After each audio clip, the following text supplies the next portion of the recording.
Except every. I mean, he's trying to call me out, but I'd like to listen to it. Fun. oh yeah, Whenever you're ready. all right, we're gonna go ahead and get started. Everybody out in the hallway, can you hear me?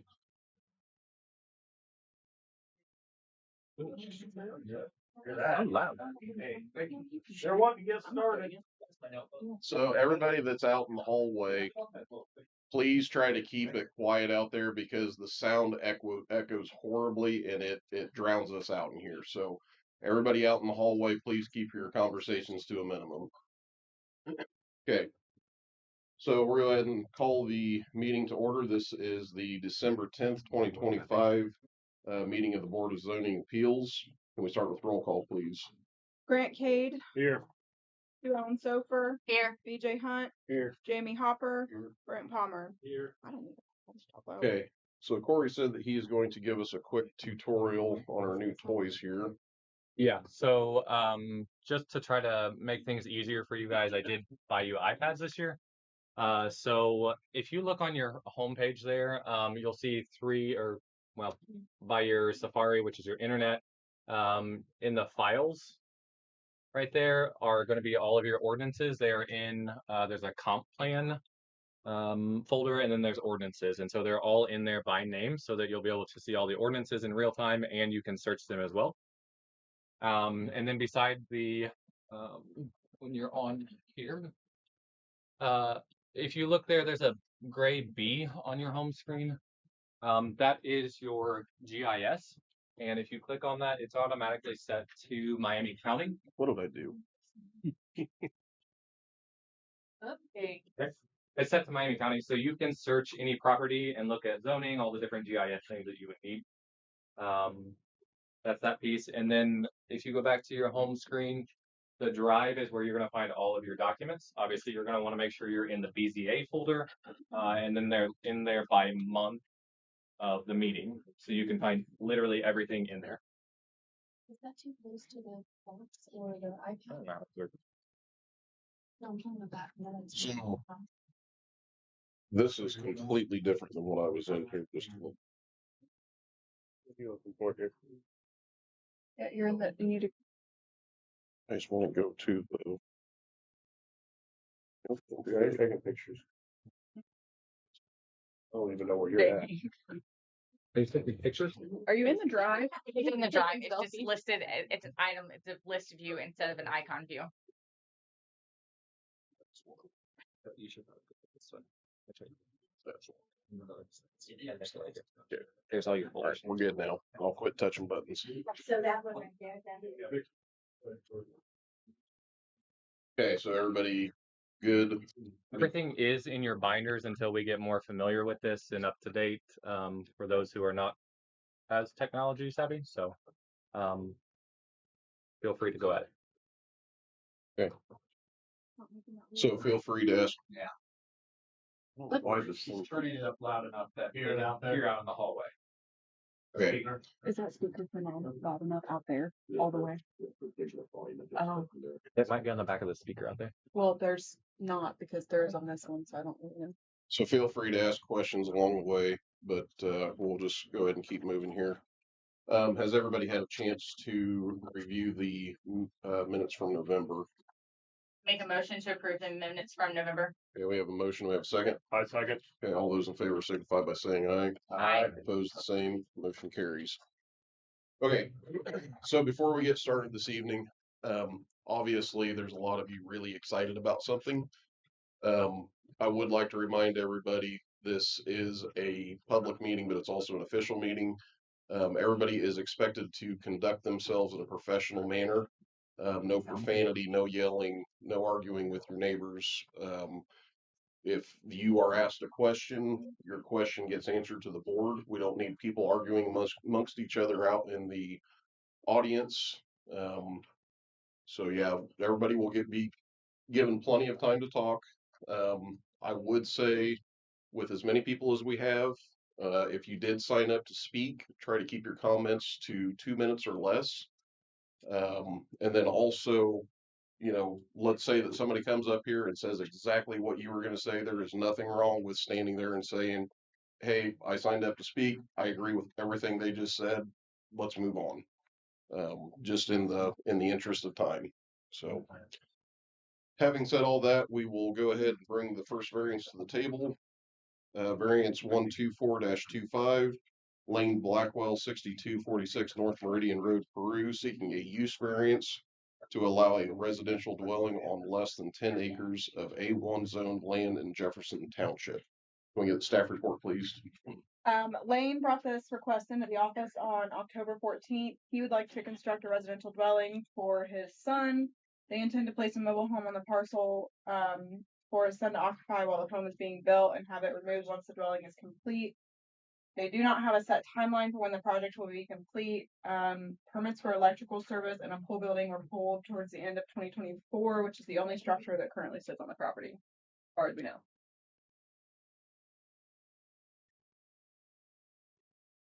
We don't really see any concern. So, Lane, are you here this evening? Yes. Want to tell us what you got going on? What's your Well, the plan is we want to build a pole barn house up. I've already had the trees cleared in that spot. But it's going to take a couple of years because we're going to do it most of ourselves. My son lives in my house right now. Put a mobile home up there, and we'll build the pole barn home, and when it's done, we'll put the mobile home out. So I think it's going to take a couple of years. So and I've already got plans to start the pole barn this spring, but then we got to finish it inside and everything. Okay. It'll be a couple of years for the mobile home set up there. Move it out when it's done. there is another variance in there for the mobile home too, to place that. So it's after this one. So this one is just for The the residential dwelling. residential side of it. Not this has nothing to do with the mobile home, so that everybody's clear. So one thing that we do try to tell everybody, basically you're asking to live in an agricultural zone. So essentially you're a guest in an ag zoned area. You understand there's going to be farming, you know, sights, sounds, smells, people working late at night. I lived in the country for years. Well, and that's a lot of people think country and they want, you know. Yeah, my property there's all hills and woods, and there's like a 60-acre parcel next to me that's part of Palmer's farmland. Okay. Is there any other questions from the board? Okay. I hate to bring this up, but is road, if I'm looking at the correct parcel, is road frontage a problem with this one? Mm-mm. Yeah, maybe I'm looking at the wrong parcel. No. Two easement driveway, they're about a quarter mile long. Yeah, road. I don't think so, Frank. Okay, thank you. Is there any public comment for or against this variance? Okay. Seeing none, we will go ahead and vote. I will read these off. These are the finding of facts. This is how we approve or deny a variance based on these findings. Number one, the variance will not be injurious to the public health, safety, morals, and general well. I don't know if I can move that and make that stop or not. There you go. Welfare of the community. The use and area of the use and value of the area adjacent to the property, including the variance, will not be affected in any substantially adverse manner. The need for the variance arises from some condition peculiar to the property involved. Strict application of the terms of the ordinance will constitute an unnecessary hardship if applied to the property for which the variance is sought. The variance will not interfere substantially with the county's comprehensive plan.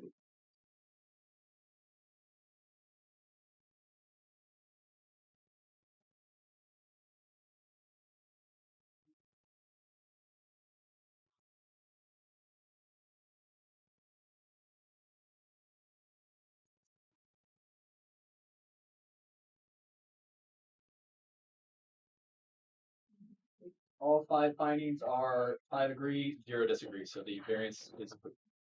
Okay. So we'll go ahead and move on to the next variance 125-25 Lane Blackwell 6246 North Meridian Road, Peru, seeking a use variance to allow the placement of a mobile home on 8.49 acres of A1 zoned land in Jefferson Township. Staff report, please.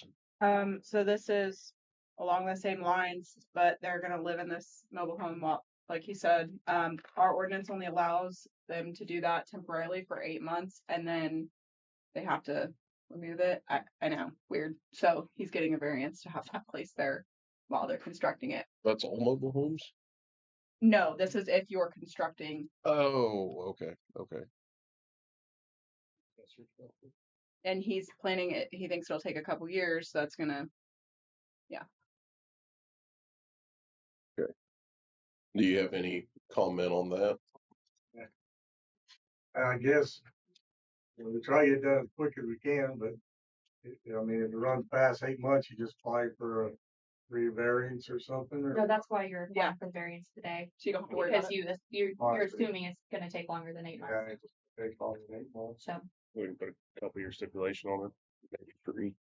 You feel comfortable that you could get it done in 3 years? Oh, yeah. So if we put a cap on it, that it within Like I 3 said, years. I've already got quotes to put structure up this spring. Then it's just gonna be a matter of finishing the inside. I'd leave it up to the board if they want to put any sort of a time stipulation on. I'd make a motion to put a 3-year cap on the time frame. Second that. Okay, we have a motion and a second. All those in favor signify by saying aye. Opposed, the same. Motion carries. So just so that you understand, basically you have a 36-month window to have the mobile home removed. So if you build the house and decide, hey, I'd like to keep the mobile home here, you're going to have to come in and reapply for another variance to keep it on the property. So, is there any public comment for or against? Okay. Any other board comment? Seeing none, we will go ahead and vote. This ballot is the same as the last one, so I will not read these off again.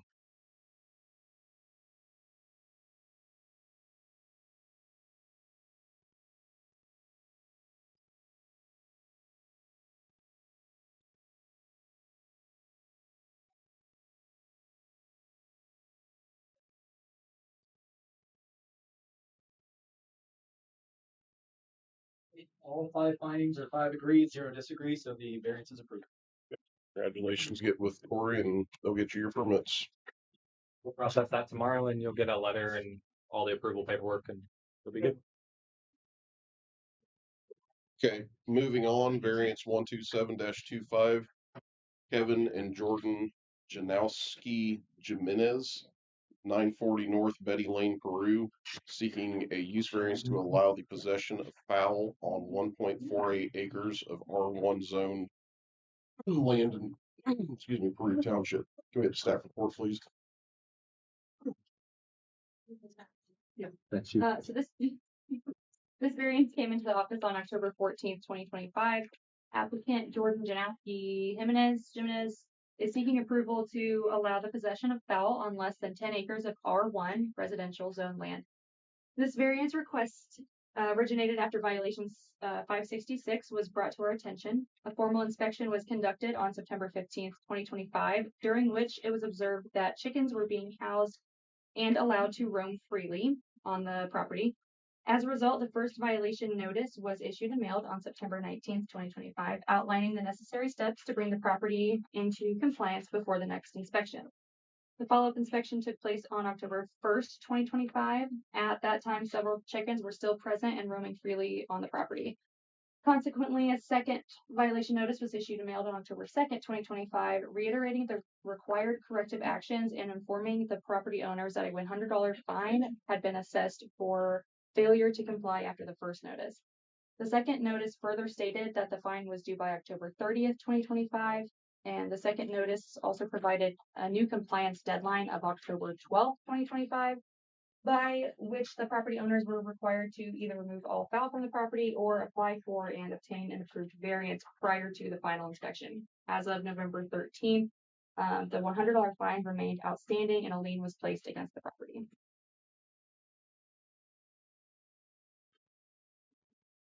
Okay. Kevin or Jordan, or either one of you here this evening? Yes. So I guess, would you like to add anything to that, or I guess, what do you? We have these handouts. Okay, go ahead and bring them up, please.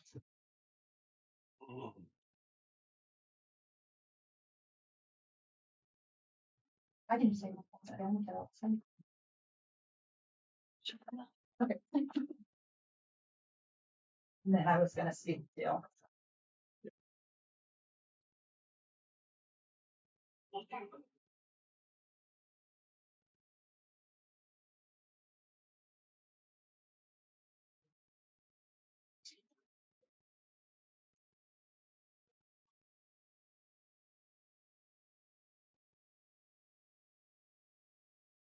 Give us just a minute here, please, to look through this.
The floor is yours.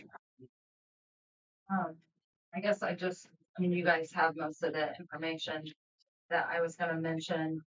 But I guess I know the paperwork only had 1.5 acres on it, but the total property is over 3 acres. All of the lots in the neighborhood are large rural areas. My house is on a cul-de-sac, like dead end road. Is not one of the most visible houses. There's wildlife everywhere in the neighborhood. Typical day, you can't drive through without having to stop for an animal. X-Factor whitetails.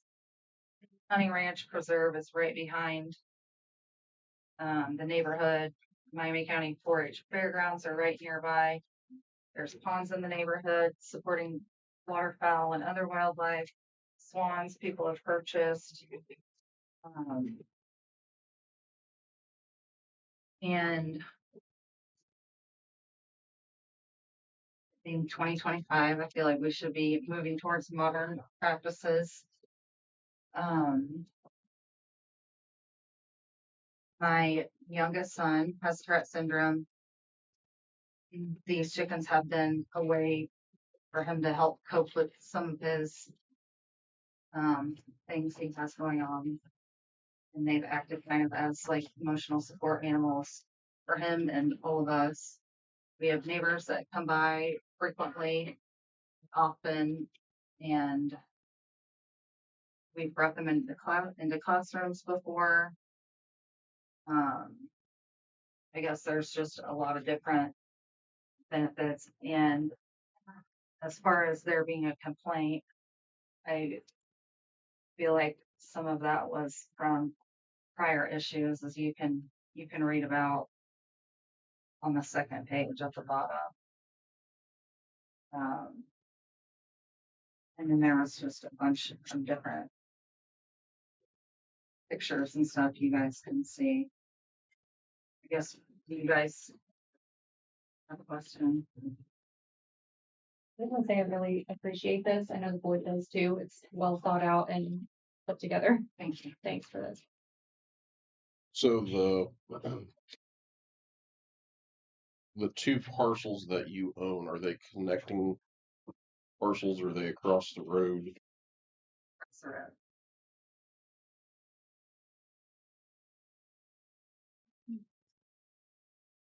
Does Hilton Hills have an HOA?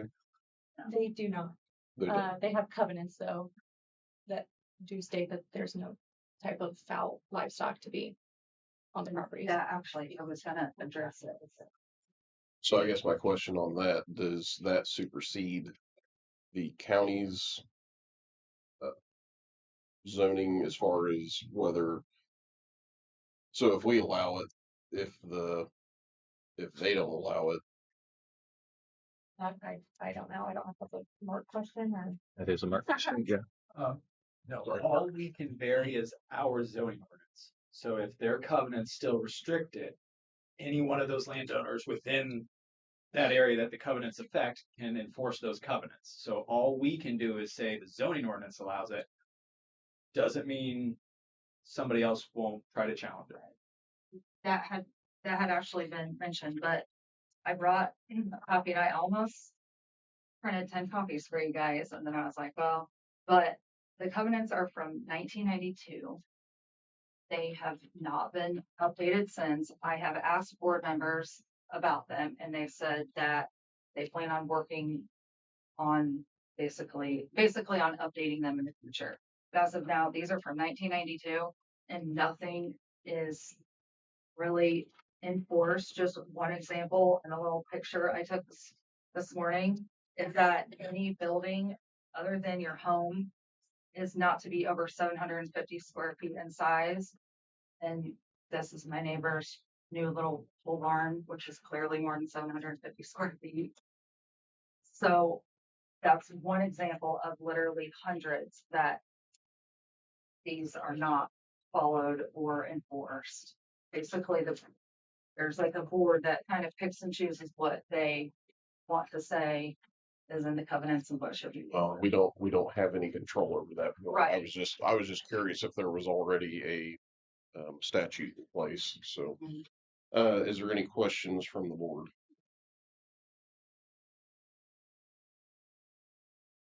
Okay, seeing none, we will go ahead and open it to public comment. And again, you guys are addressing the board. We're not addressing each other out in the audience. Keep everything civil, please. So, and if you did not sign the paper to speak, if you decide that you want to speak, please go ahead and do that.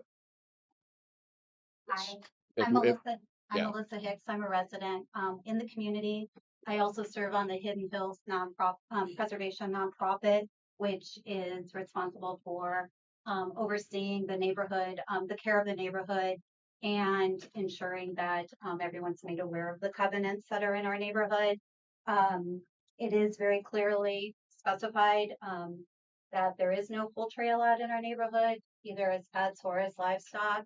And just as a concerned citizen, we have a lot of concerns with the chickens. They do roam free into the road, into all adjacent properties of the other homeowners, as well as the bacteria carried by the droppings of the birds, and that chickens are actually more susceptible to be carriers of avian bird flu. So there's several health concerns above and beyond what it does to our property values as well by having these chickens in our neighborhood. Just out of curiosity, how long have the chickens been on the property? We received, as the nonprofit, we received the first complaint in the spring of the chickens.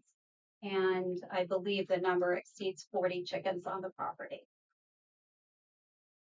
I didn't get an official count of chickens. I'd been out there multiple times. I would definitely think more than 10. I didn't see any chickens off of the property at all. They were all contained in her yard every time that I was out there. not contained, like there was no fence, but You were out there how many times? I was out there at least 5 or 6 different times. But every time I didn't see a chicken in the road. They were close to the road, not in the road. We do have video if anyone needs to see it of them being on an adjacent property.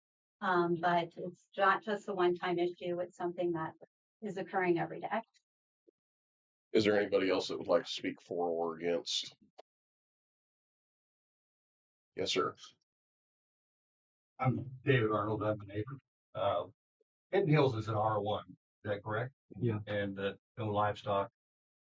That's Yeah, counted under 10 over here. acres. And also, our homeowner association, what little of it is the same way, no livestock. But have you all received the emails that people have sent out? Everybody's read them.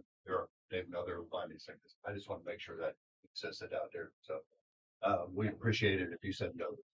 Bottom line. Thank you. Anybody else would like to speak for or against?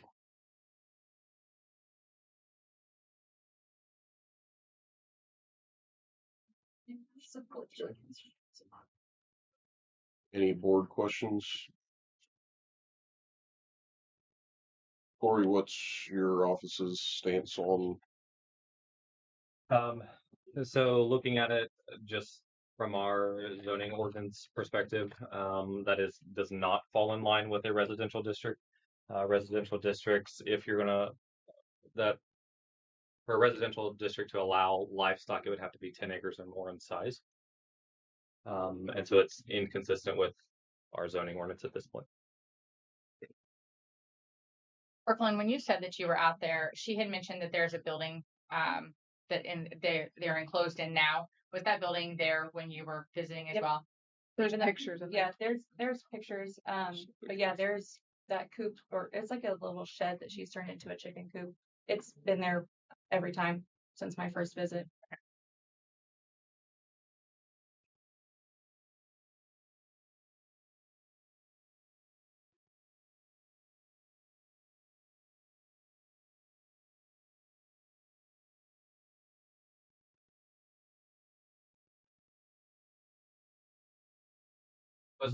Was there any intent for allowing them to free range? I mean, if we're gonna like try to break the rules here, I would try to do it maybe on the sly. So did you think about maybe a fence at one point or trying to keep them contained somehow? Yeah, we. Okay. Well, I guess initially I didn't realize there was any county restrictions against it. So, and then we do plan on putting a run in, but we kind of put everything on hold when this happened. So.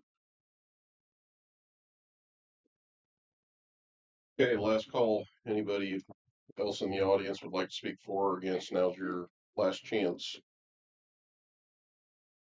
Okay. Any further board questions? Okay. Seeing none, we will go ahead and vote.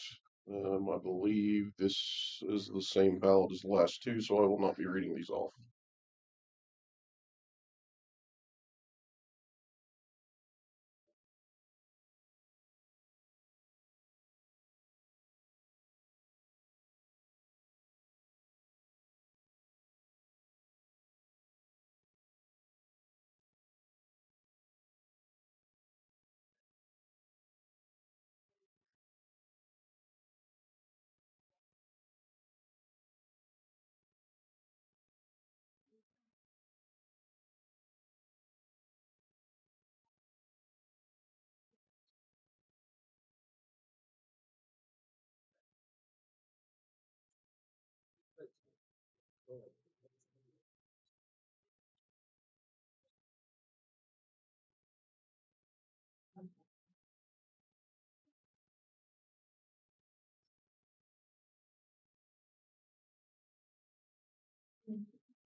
So the variance does not pass. For finding 1, it was 1 agree, 4 disagree. Finding 2, it was 5 disagree, 0 agree. Finding 3, it was 3 agree, 2 disagree. Finding 4, it was 1 agree, 4 disagree, and finding 5, it was 1 agree and 4 disagree, so the variance does not pass. Get with Corey in his office and they will set up a timeline to get the chickens removed. So, Thank you. okay, moving on. Variance 129-25, Dennis, Barbara, and Zachary C. 9693 North, 100 West Macy, seeking a use variance to allow a residential dwelling to be built on 2.5 acres of A1 zone land in Union Township. Can we get the staff report, please? Yep. So on November 18th, Dennis submitted a request on behalf of his son, Zach, regarding the construction of a new residence. The C family currently owns both parcels associated with the project, a 2.5 acre parcel where the home will be built and an adjacent 1.5 acre parcel to the south. Their long-term plan is to merge the two properties into a single 4 acre parcel, which will serve as the full project site. They do intend to merge them or combine them and put it into Zach's name only, should the variance pass. Okay. Zach, Dennis, or Barbara, or any of you here this evening? Yes, sir. Would you like to add any comment to that, or? No. Just want to build a house there. Okay. It looks like this is not currently in production, farmland. I mean, it's hard to tell from the picture, but it looks like it's grass lot. Is that correct? Pretty hilly there. You might start on bottom of it. Yes. No, don't know what you can grow on it. But I do garden, so. Was there a mobile home there at one point too? Yeah. Yeah, it's not there now. No, and there's a septic and a well as well. And they have power there too. There's something that's there already. Okay. Okay. Is there any board comment? So if they build on the one parcel, but then combine the two, is that still just the only residences on the two parcels, even if they're combined? Right. It's Okay. gonna have a whole new parcel number. So But it wouldn't be two addresses on no, one it would just parcel. be one. It's gonna be the address that's there.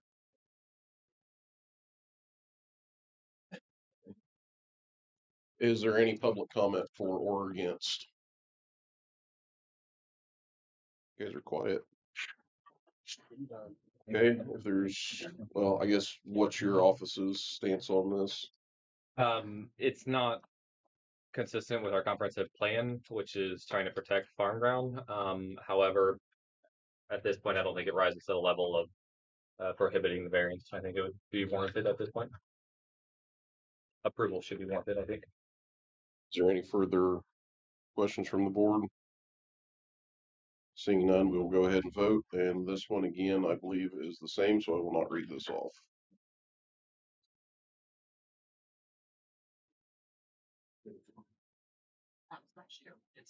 Sounds like a dog yipping.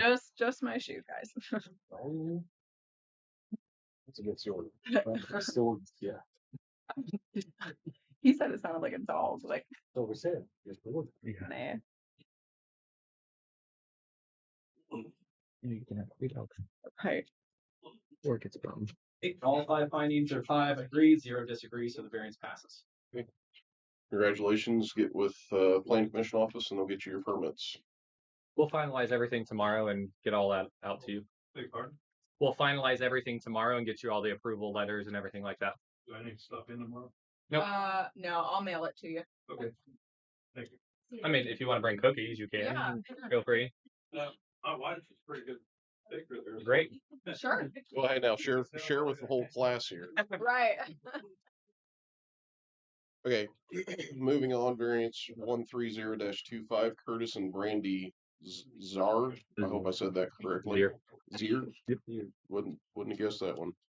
9827 East 1200 South Converse, seeking a variance from the subdivision control ordinance to allow relief from road frontage requirements on 3 parcels to be split for building sites in Jackson Township. With staff report, please. So I've been working with Kurt and Brandy on this one. They're looking to split up their 35 acre parcel. And so you can see they've included a rough sketch of the drawing of how they would like to cut the land up. They would like to build a small cabin for themselves at the front of the eastern portion of the property. Additionally, they plan to give each of their kids roughly an acre and a half to build on in the southeast of the property. Each of those 3 parcels will be roughly an acre and a half in size.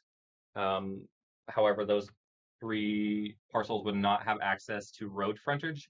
As it sits, the parcel is completely cut into by a creek, but roughly 24 acres to the west they cash rent, and they would like to keep that as tillable acres. The other 10 acres to the east of the creek is scrub ground that has never been farmed. The property only has one drive that accesses the east 10 acres. Recently, the Zeers put in 2 large culverts that allowed them driving access to that 10 acres.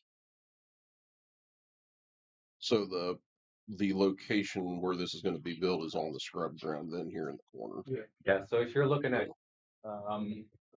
this piece is your tillable acres right here. They're talking about this L, like backwards L shape that would be. There's a Okay, I have picture that in there, in your documents. Oh. So the names that are listed on that bottom picture there's 3 names actually listed in yellow in there. Are those the Beal, is that the one that's to the left where it says Converse? They're just showing in that. Those are adjacent neighbors. Okay, Yeah, that's where I was confused. It was my Elevate Okay, labeling weird. makes sense. Thank you. There is a map in there, so I did draw in there roughly where that culvert went in. It's in orange, so you can see there's a little pink house on there where I think Brandy and Kurt would like to put theirs, and then at the bottom would be where the kids would be. This isn't in any sort of a floodplain. Oh. No, it is not. And they're not looking for a variance to put multiple put houses on less than 10 acres of that's later. It'll have to be. Yes. Okay.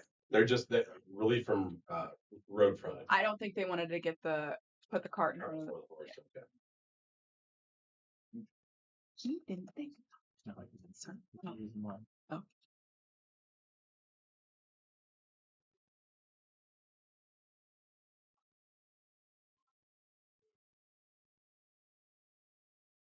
I was reading that right. So sorry, Jimmy. That is ag, that light green color.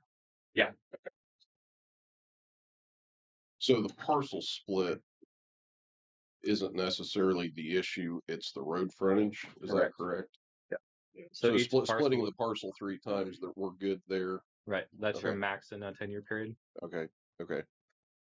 It's the It's just fact the road frontage yeah, the requirement. road, there's not that 50 feet of road frontage. Got it.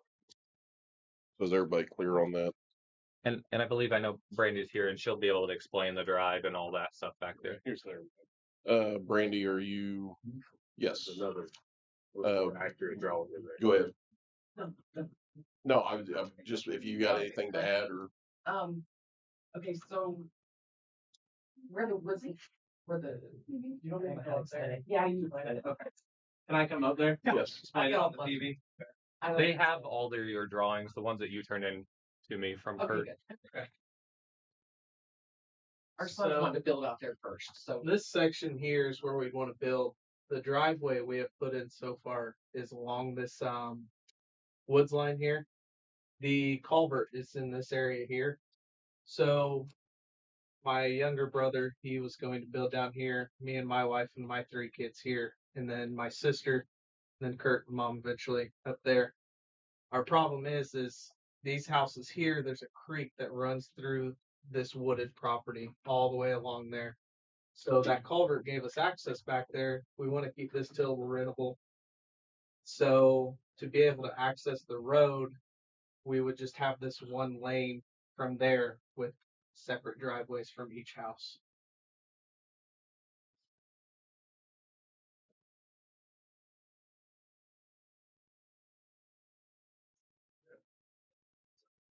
Is there any comment or questions from the board? Okay. Is there any public comment for or against? Corey, what's your office's stance?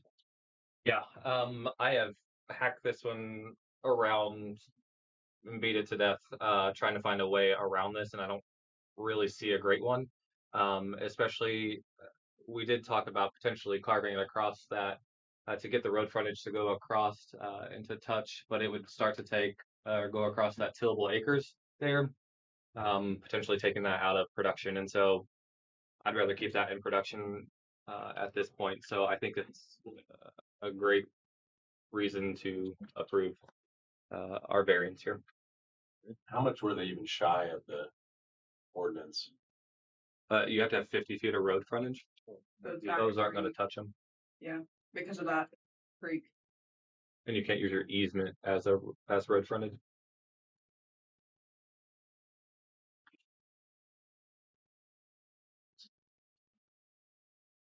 Is there any other questions from the board?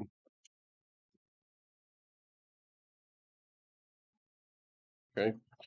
Seeing none, we will go ahead and vote. This one is different, so I will read these off. Granting the variance will not be detrimental to the public safety, health, or general welfare of the community or injurious to the other nearby parcels. Granting of the variance would be based on conditions unique to the parcel, which conditions are not generally applicable to other property in the county. Due to the particular physical surrounding shape, topography, condition of the parcel, a hardship to the applicant would result as distinguished from an inconvenience if the variance were not granted. Granting of the variance will not in any manner contravene the provisions of the zoning ordinance, the comprehensive plan, or the zoning map.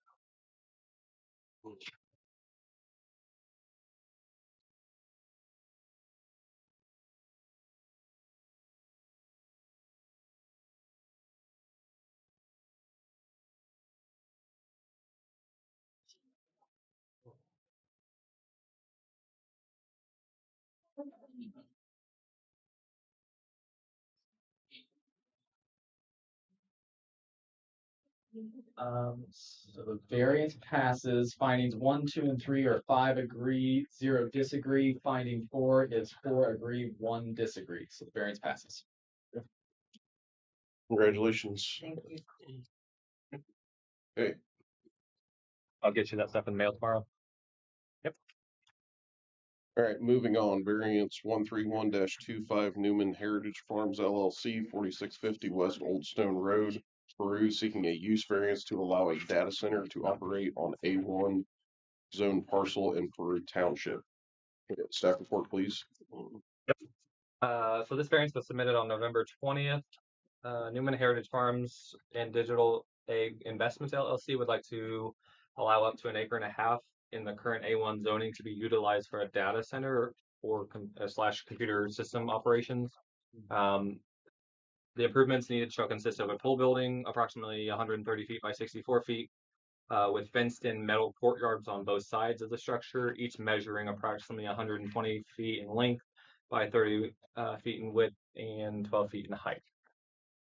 There are several different graphics in there for you, and I know that they have talking points on these as well, so I won't fumble through it. I'll let them do it. There are many neighbor comments on this one. You'll see in your packets as well. Just wanted to draw your attention to that.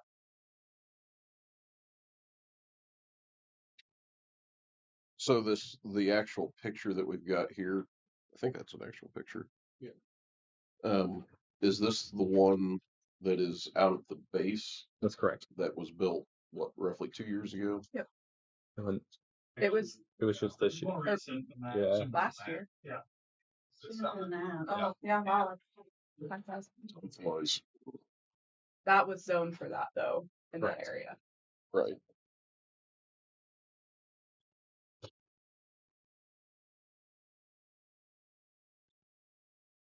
Okay. Mr. Newman, or I assume you're speaking on his behalf. Yeah, my name is Anthony Spar. I'm an attorney here in Peru, Indiana. Mr. Newman is not here tonight. He had a significant fall and is in a nursing home right now recovering. I'm here to say a few words and maybe answer some questions. I represent Digital Egg Investments. This is Josh Gray. He's the CEO. And they have a signed option and lease agreement. Do you have a copy of that in your packet already? Yeah. Okay. If not, I could provide one. And then do you also have the color photographs of everything? Man, you guys are making my life easy. I try.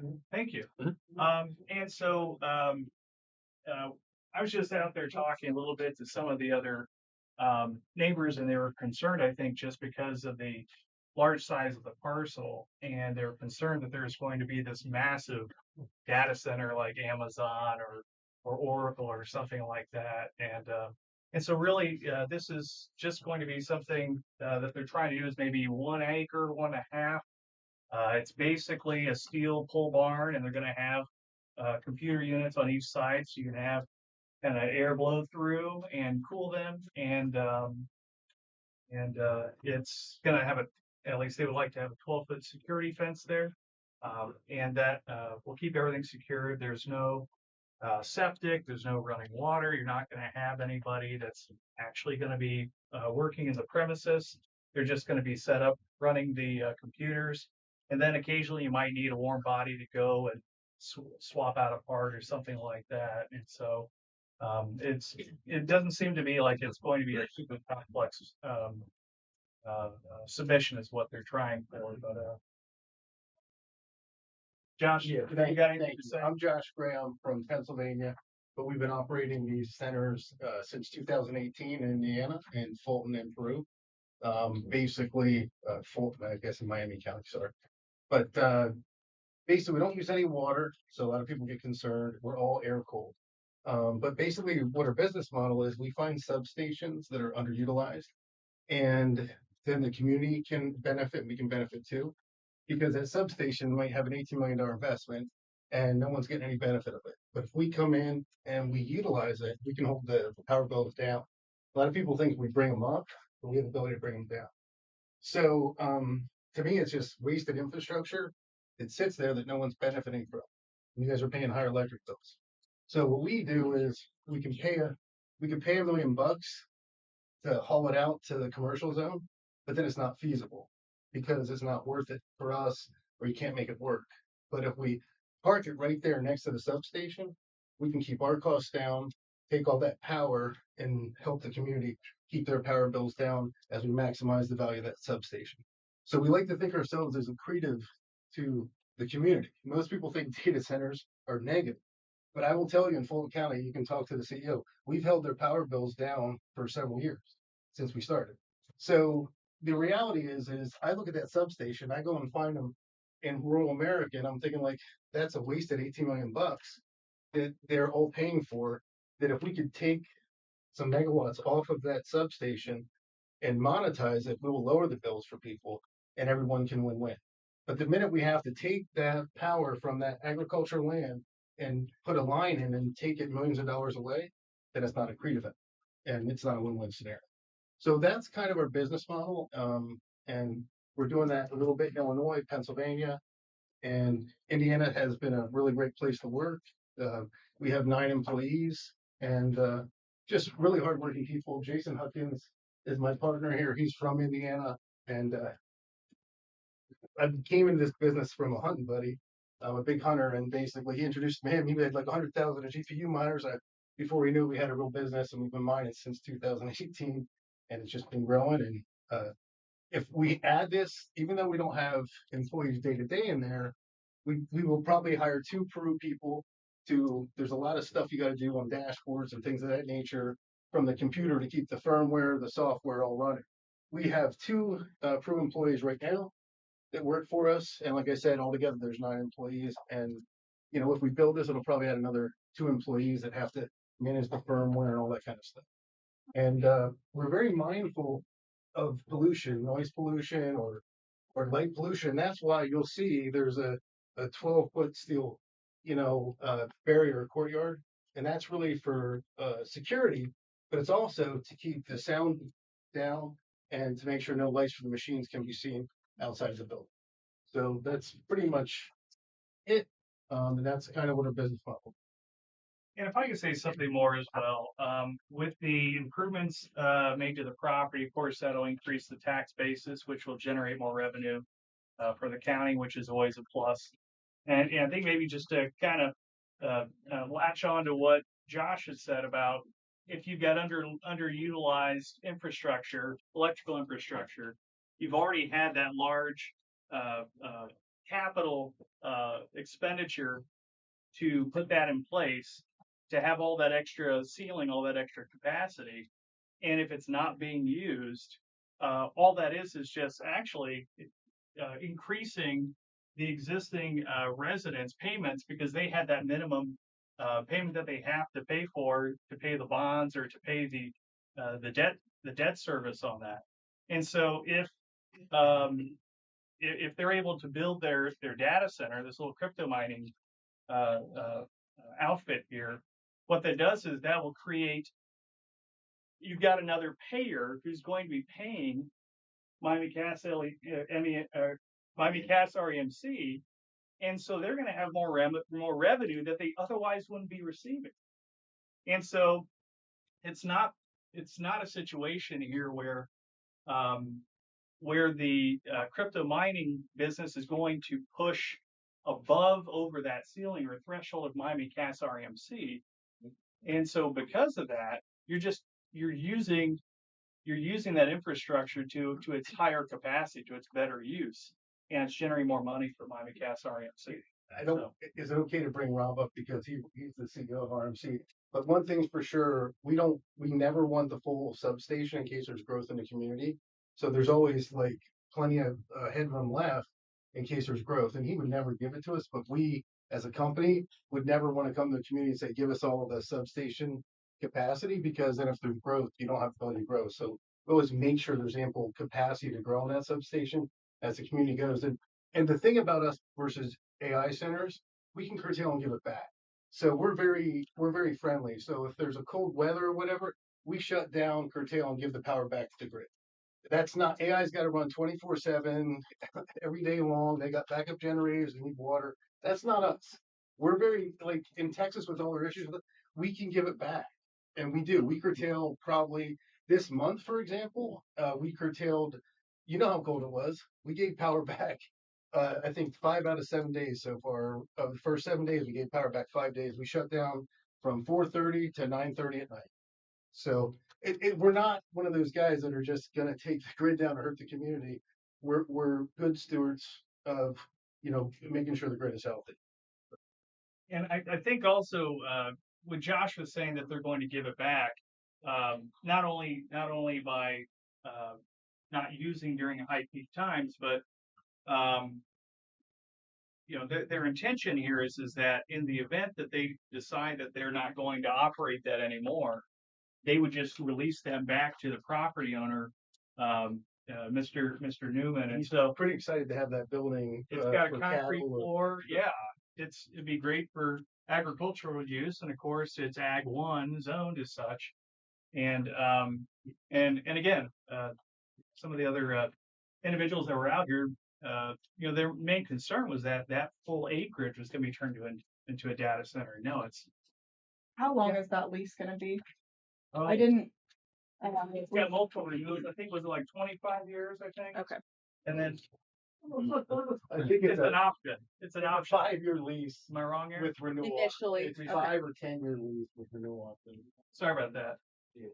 Okay, I'd love to hear REMC's stance on this. Yeah, thanks. I mean, I kind of go over this with everybody. And if you're a member of ours and you're in here, you should have contacted me first. And some of you have, and I addressed this with you. But we have X amount of power at that substation. So what we're going to be giving them is 4 megawatts. That's going to leave us 3 megawatts of power for future growth. 3 megawatts is basically 1,700 homes. So there's plenty of power that's going to be left. When we came into this with them on our Grissom substation, and they have been great partners. We've had no issues whatsoever. They've been good stewards of what they've done. And if you are a member of my REMC, this will keep your power costs down. Power costs have gone up over the years just because of coal plants being shut down, other things being shut down. Cost of power has gone up everywhere. But it's not because of these guys. These guys are going to help keep your power costs down. They're less. I soon paid double. I mean, I would love to take Hey, questions. guys. What you're worried, I mean, Yeah, we're not doing that. about what you worried about. I mean, I want to know what you're worried about on if it's on the power side. I would like to know what you're worried about. I'm worried about. Okay, no. No, we are not doing this, guys. No, I'm just saying, but I would love to address it with you guys in any time you need it, but we've had one outage at Eagles Point, or not actually on Grissom Air Force Base in the last 7 years. Eagles Point a little more often, maybe twice a year. So it's not an issue of losing power because of these guys. These guys can shut down if we need them to shut down, and they will curtail. But so I guess and it just would love to answer any of your questions if you need it on the power side of it. I mean, they told you there's no water, there's no sewer. It is just basically a pole building going out there, just like any other pole building that's put out on a farm. And it's not really close enough to make any noise to anybody. So, and you can talk to the people at Eagles Point who are a lot closer. Once they put the wall around that building out there, the sound has gone down considerably. So that is, I mean, but yeah, I mean, I will. So what kind of noise do they emit as far as like what's a decibel range? Basically, probably like with the wall and stuff like that, you're probably like 45 outside the wall. If you didn't have the walls there, it'd be a lot louder. It'd probably be like 65. You know, the wall brings it down strongly. What's the closest residence from? There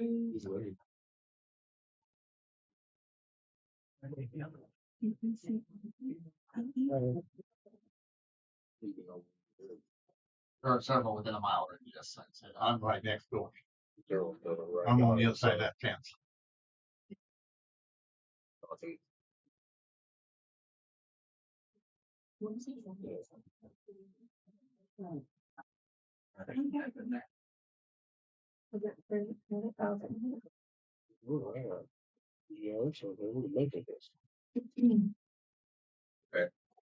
I think it depends on if you're, a few hundred feet away, the decibels drop like precipitously, like I'm talking like right on the wall. Like you're saying right at the wall is where I'm measuring at. But if you were 100 feet away, obviously the decibels are going to continue to drop as you get away from it. So I don't give you, I can give you. I would also note, please. We can't hear back over here. He's asking if you guys can speak up.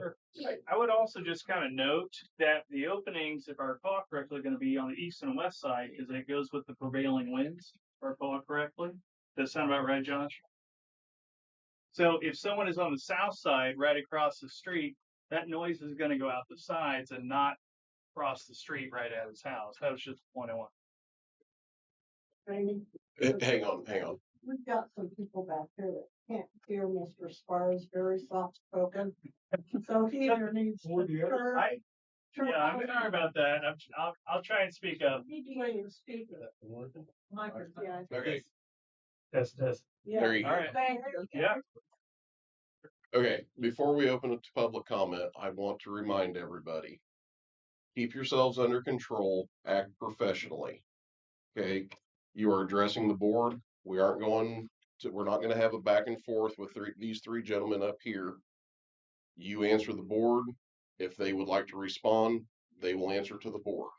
Okay, we're not going to get a bunch of arguments going in the middle of the audience. Everybody keep your comments to 2 minutes or less. So after saying that, I will go ahead and open it to public comment. And if you choose to speak, you need to sign up on the paper at the front of the room.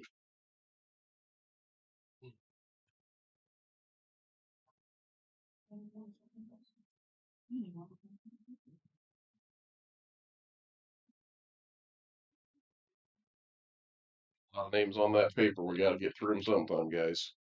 Somebody's got to go first. Do they have future plans of expanding Can we have your name? outside of this this building? Feel free to answer. No, that substation is done at that capacity, so 4 megawatts is all that's available. that 3 will be kept for the community for future growth, so 4 is it. 4 is, it's steady on. That'll be the only expansion, is the only project that can be done there. Any other public comment? Oh, I'm sorry. Sorry, my name is Karen Baker. I am one of the residents on Old Stone Road. And I would appreciate board, the first thing I'd like to ask for is that we delay the vote, just because of people being informed on this. We were only notified starting on Saturday is when we received the letter, and not very many of us received it. If you just go a few hundred feet down the road, none of those residents even knew this vote was coming around. In saying that, did get all the people that were not informed on Old Stone Road who signed, they were against this vote today. And then some community members that I was able to contact are also signed on there as well. I'm gonna stop you right there real quick. Indiana code states that we only have to notify adjacent neighbors that touch the parcel. Yeah, that's what Corey had told me. So I'm just letting you know. Yeah, I just want everybody on an Old Stone. Okay. So they said that they'd be cooled by fans. As we know, fans don't move heat, they circulate in the air. So there is loud noises still heard for many miles. They did say, I think did you guys all get my letter? Okay, so you're aware of what I was looking at. The 45, I just contacted Purdue University. The 45 decibels that they talked about are heard by the bald eagles and they are very sensitive to sound. I know on my property, I have at least 3 nests. And I'm 3992, and there are more nests along the river that would be affected. So I am very concerned about our ecological life that we have there. Harvard University actually did a study in 2025, and there are tons of fine particles, aerodynamic in nature. I don't know what the particle count is that they release into the air, but these fine particles will affect our wildlife, our prey animals, our food, because we have farmers around us, and possibly us, with the particles that small that are coming from those facilities that they've all documented throughout the United States. It is leading to cancer, heart disease, and dementia. So I'm very concerned about particle matter, and they did not discuss that, how far that goes and how far it travels. What they projected from all these data centers that they looked at that were cooled by fans is hundreds of miles away. These contaminants were coming into our community. So it will not only affect me, it'll affect into the Peru area. And then it kind of cracked me up for REMC. They talked about the outages and stuff. I experience every time there's high wind or excessive rain, I lose power. So I'm concerned, even just that aspect of it. I didn't think I'd ever have to document how many times I'm losing power every time we have high wind and stuff out there. But we do lose power at my home quite often. So again, vote no, please. I'm concerned about our bald eagles that we've drastically tried to repopulate and all of the agriculture and wildlife we have out there. Thank you. Okay, anybody else like to speak for or against? My property is right on, just like this, a farm fence here. I'm on the east side, the property they want to put this pole barn on. What's your first and last name? Rick Fouts here. I know. Exactly. Well, no, you got it to me. And there's RMC. Okay. I'm right there. Okay. They want all this in here. Mhm. Okay. Well, Now, it's not going along this line though, either. it doesn't matter. My property. Yeah, no, I understand. I just was Okay. letting you know. As long as we're on the same page. Yeah. I don't have any trouble with RMC. They gave me good service the last 25 years. Only thing I'm concerned about this, they said they're not using any water. Well, one Fort Wayne uses 450,000 gallons a day for cooling the stuff down. They may not have to, but I want it noted that they cannot drill a well on that property to have any water to that building. That's why I'm concerned. The water table is my big concern. They said they weren't using any water. I know it, but I want it in the contract or whatever. They cannot,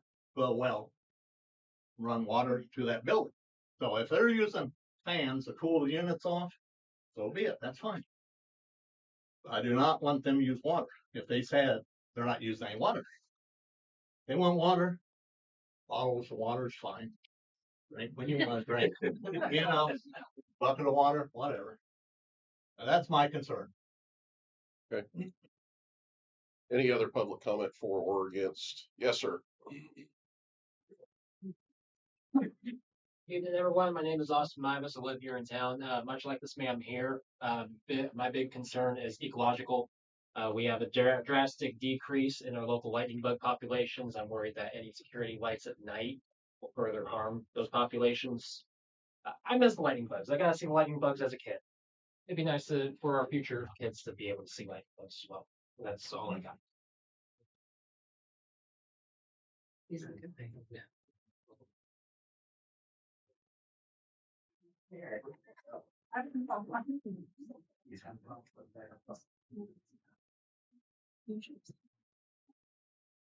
I'm Kathy Devine, and I am actually Rick's girlfriend. But the thing I'm concerned about is if they buy that property, they're going to expand. Something is going to go out and ruin that farm community out there. They can't tell me they're going to use an acre and a half. And he even admitted it gives them more room to expand.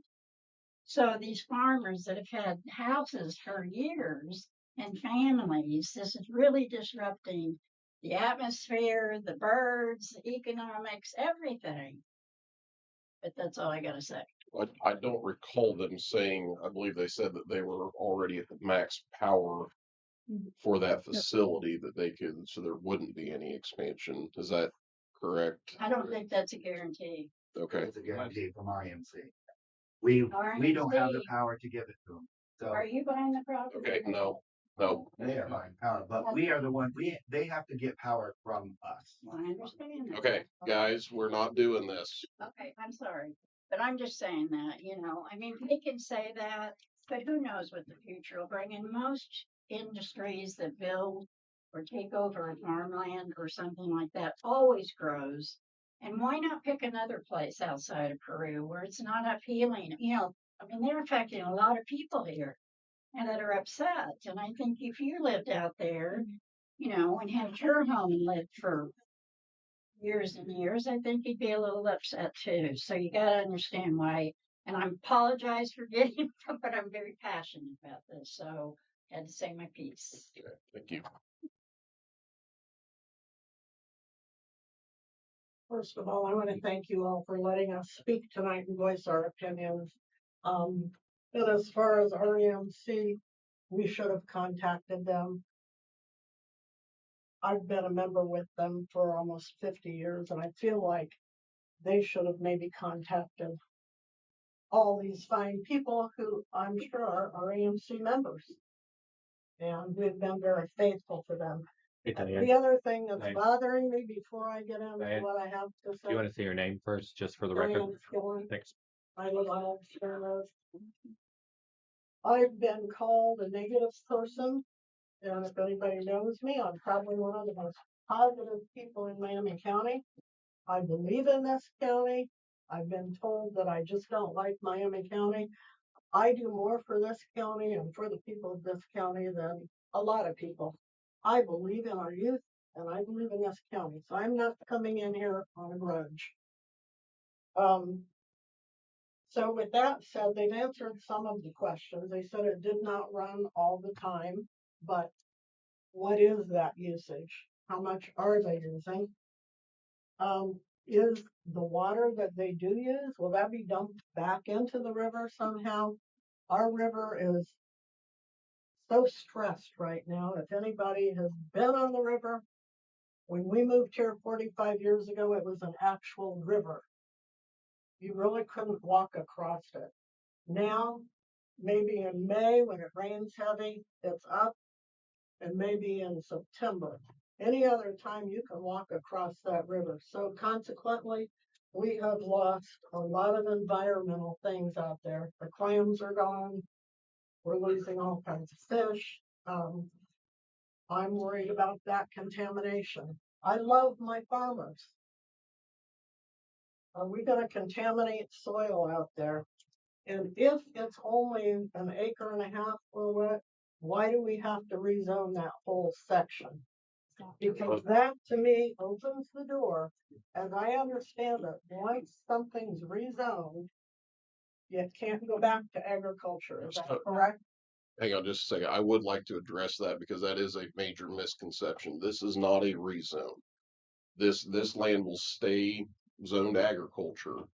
It's just they are applying for a variance to allow the data center to go on A1 zone land. There's no rezoning. So how much of a variance are they asking for? Just the 2 miles or the 2 acres or that whole strip?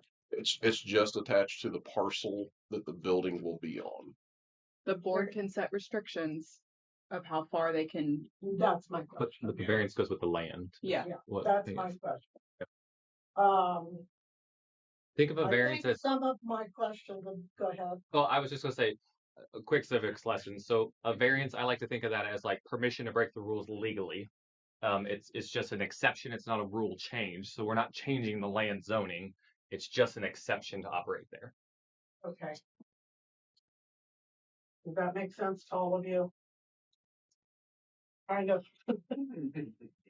All right, they've answered some of these questions. They've talked about how many jobs would be created long and short term.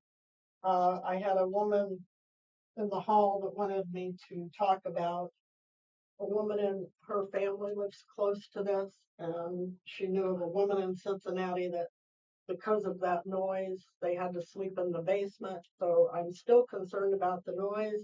Yes, you've got something around it. The noise doesn't disappear. Is it going up? Is it going out? Where does it go?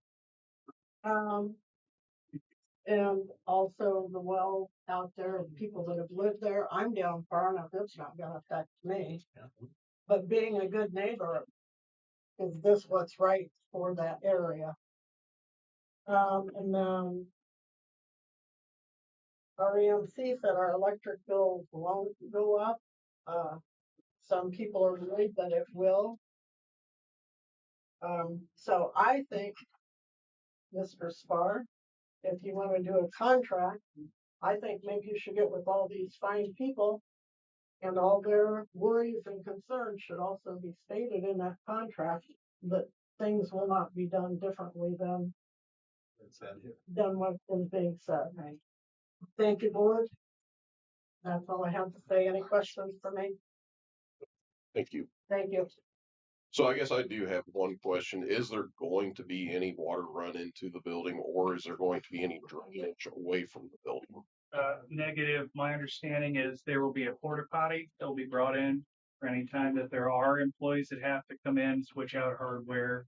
And so there wouldn't be any wells drilled. There wouldn't be any septic. There wouldn't even be a bathroom there. That's why there would be a porta potty that would be inside of the fence. Sound waves, whenever they hit a hard object like the metal fence, they're going to rebound back. So they're going to go back into the structure itself.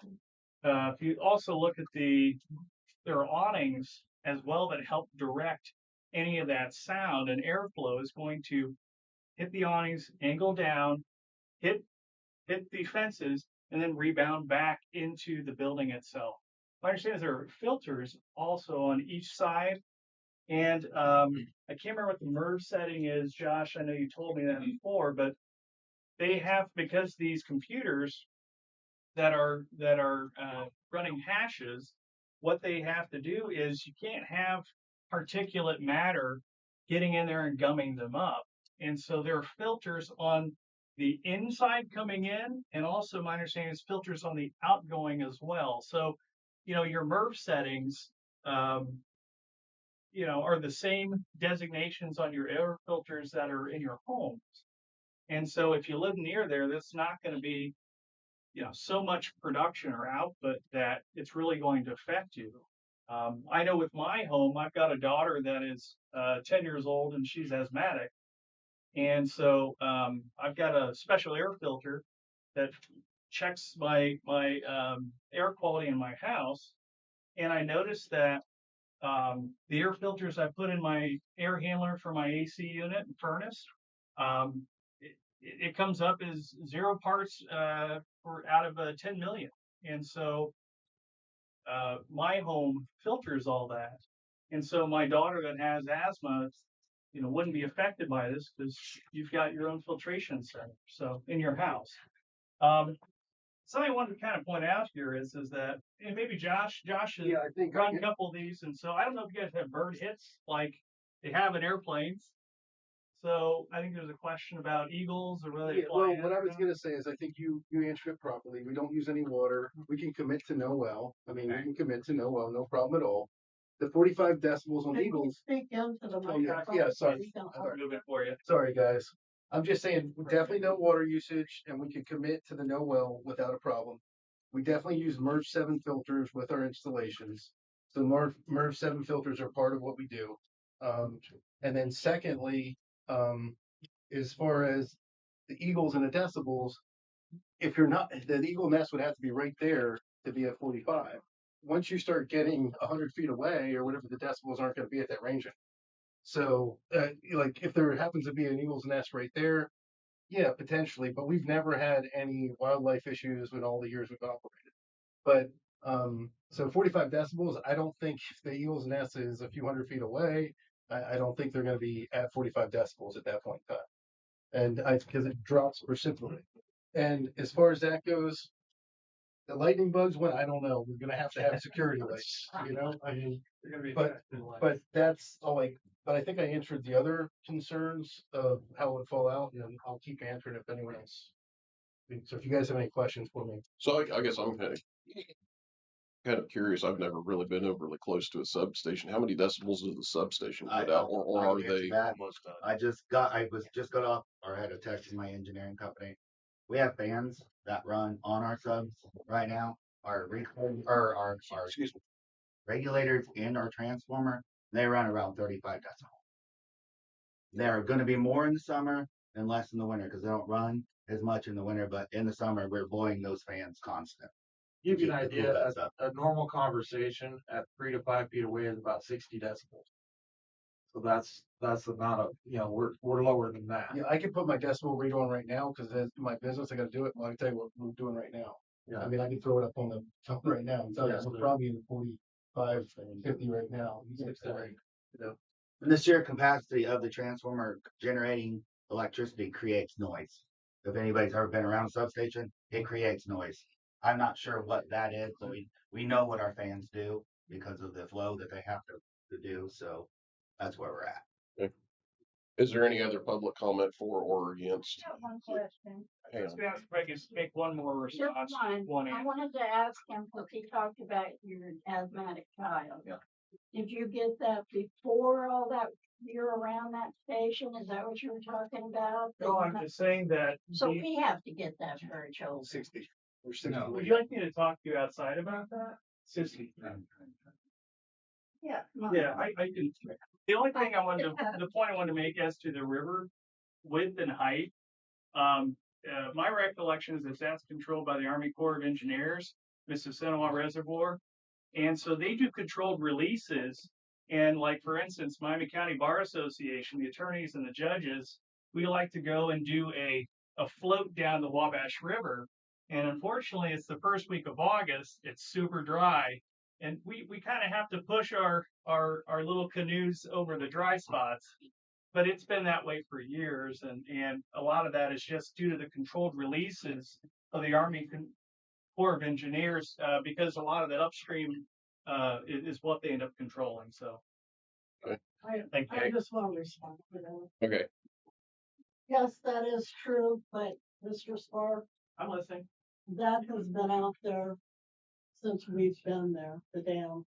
So that's not all of what's happening out there. Okay. Please state your name. Hello, my name is Bob Johnson. I'm with Nectar Flow Farms. We are an adjacent neighbor to the Newman Farm. We were awarded from the state of Indiana the 2024 River Friendly Farmer Award for caring about our ecosystem. It says right here for outstanding best management practices on the farm that conserve and protect Indiana's soil and water resources. The Indiana Department of Director of the Department of Agriculture read this wrote and read this at an award ceremony when they presented us with our river friendly farmer. I wish I had thought ahead. I didn't know about this till like less than 24 hours ago.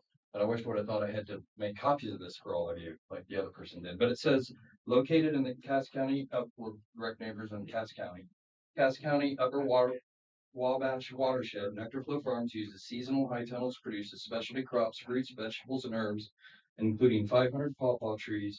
They are able to eliminate herbicide and pesticide use by integrating pest management with companion planting, minimal tillage, targeted organic nutrient application, maintaining a woodland, and actively removing invasive species. Has provided a natural habitat for wildlife such as deer, bald eagles, blue heron, otters, owls, and foxes. Committed to sharing their sustainable practices with others. Bob speaks at the annual Ohio Pawpaw Festival, and since that was written, I've also given a presentation at the 5th Annual International Pawpaw Conference at Kentucky State University, and we, blood, sweat, and tears, my friends, blood, sweat, and tears. It all goes into that land, and I love it. Please vote no.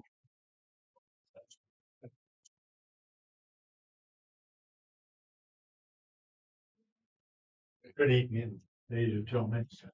Please state your name for the record. My name is Jeff Sims. I'm a resident, about half a mile down from Mr. Newman. I've known the Newmans for over 65 years because we have one of the largest farms right close to it. When this was brought up to me, and I've seen a lot of it from the Facebook posts, a lot of posts that was being put out that this was a magnet, of buildings. People were saying, oh, we can't have this. I had to clarify things. I went online. I found out the parcel number because everybody thought this was 278 acres going to become a big data center. I got on the parcel and I found this parcel that showed that 1.5 acres. Showed this building right here. I started asking questions of the owner of the property because we have been friends for that long. I've known his mom and dad. I know his grandfather. What he said, he's told me this is what it is. And I've talked to certain people about, is this going to take water? Is this going to affect the Taze River? A lot of you people don't even know the Taze River's not underneath of you. But it's the largest river across Indiana. And yes, I have a hog barn down the other end of the farm that we had the same questions on. Are you going to be pumping millions of gallons of water and affecting my home? That is some of my questions today that I've asked. Is this electrical going to take the substation that supplies me power? But I have to hand it to REMC. I've never been out of power for over 3 hours. They're on the spot. I have to hand them that. And if we're putting this in, I ask the same question of REMC. If it's going to use the power, are you going to be able to supply that power and keep all of us happy in our homes? That is the question I have to them. And another thing, just to final on it, I'm not against it. I mean, it's something that if it helps do things for us, I'm for it. But I got to make sure that my neighbors, myself, that it isn't affecting the environment.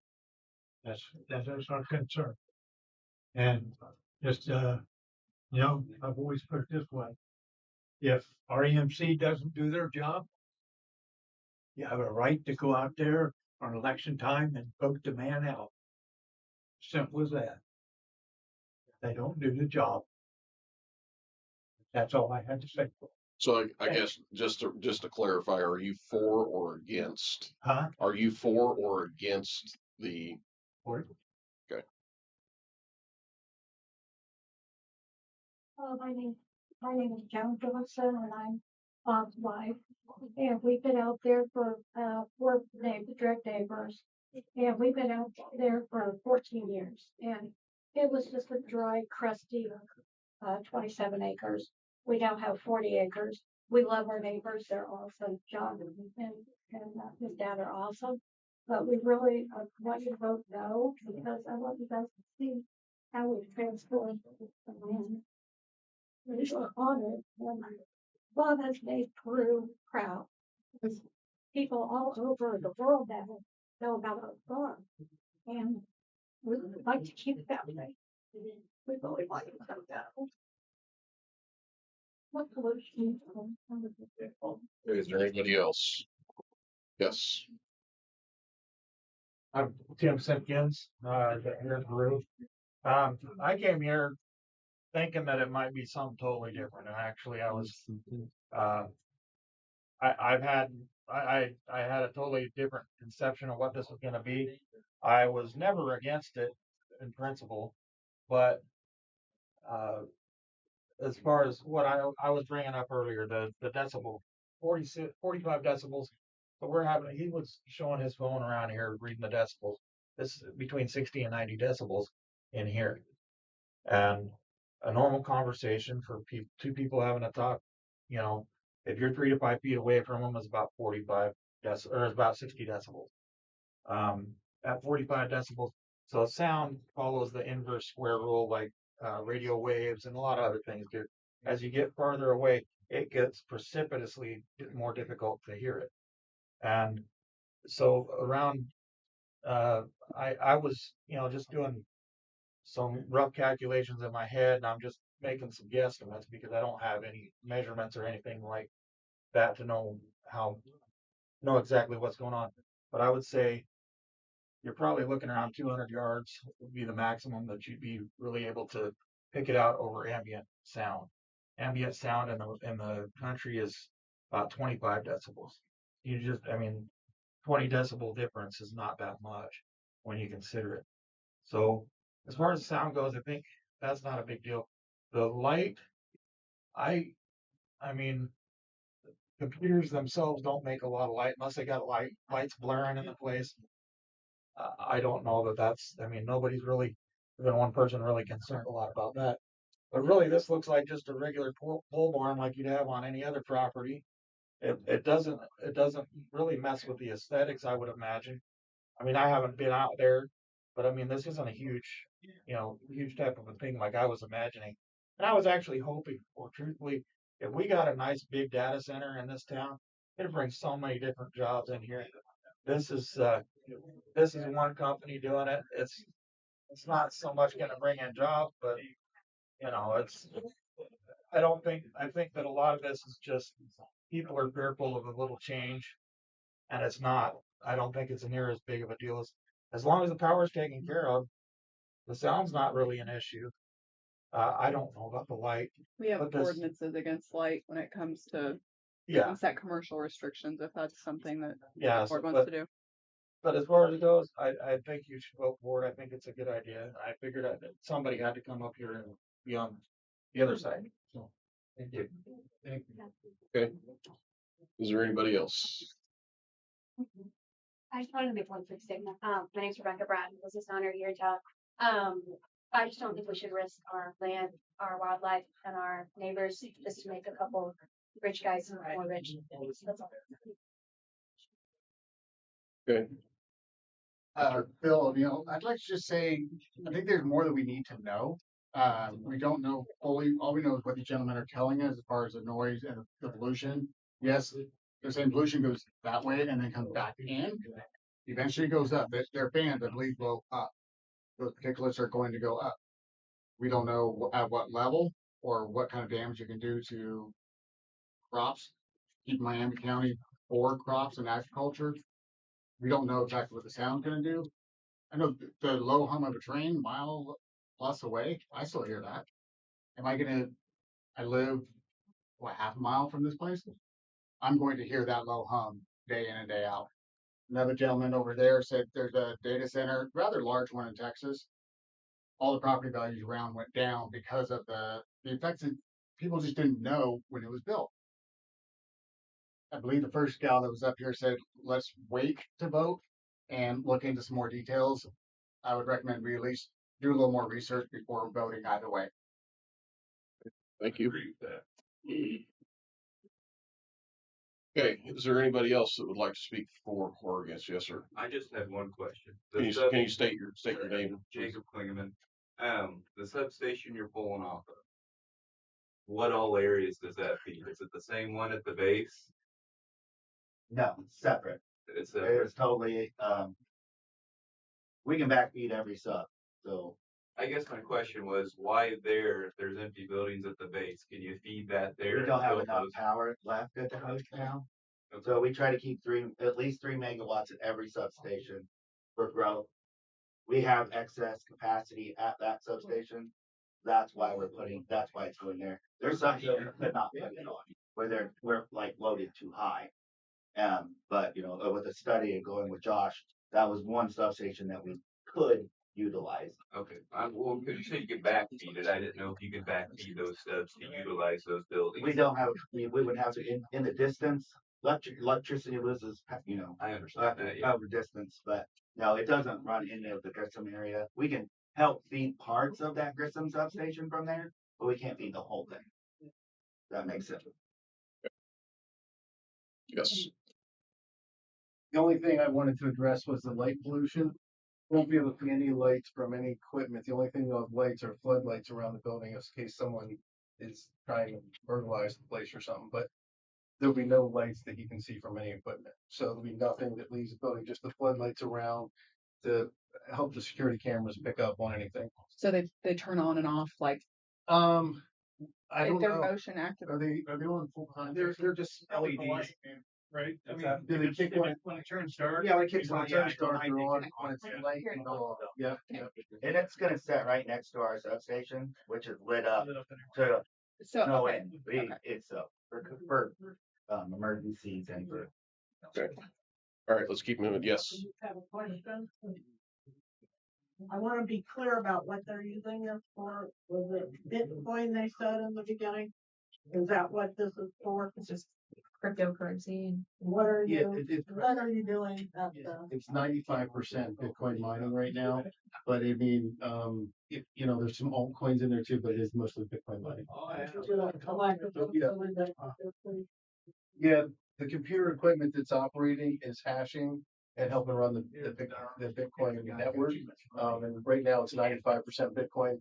The other 5% are like Dogecoin miners, like the altcoins. That's what they're operating right now. We're in the system. Okay, how about my question then? You said right now that's what it is. Will it change from Bitcoin to something else? If it does, it'll be like another coin, but the computers are all similar, all the exact same profile. There's no other coin to mine more profitable than Bitcoin right now, so I can't see that.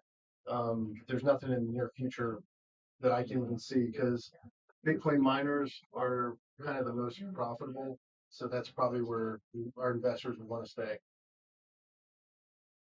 Thank you. Yep. You mentioned flood values, and I'm very concerned about that. We didn't know about the meeting until yesterday, and that is a concern because we're right on the Wabash. There are so many migrating birds that use the Wabash, and they travel at night. I just saw a trumpler swan. There's all kinds of gulls right now that are still traveling. They need dark. They travel by the stars. So that's really scary. Okay, I don't want the light pollution at night for the wildlife. That might not concern you, but it definitely does. If most of them. So if you guys are right next to the substation, how much more light do you think you'd put off? Well, to be honest, like if in your guess. The building is, I don't know much. I don't want to say something I don't know knowledgeable on because I don't know lumens or all that kind of stuff. All I know, the building itself is 120 feet by, if we take around 120 by about 80 feet around, so 120 by 80 and you have floodlights. There's probably how many floodlights are on that? There's one on each side, and they're no different than any other light you would have on a barn in a rural community. How many floodlights are there together? I think there's 4. There's one on each side. There's one on each side.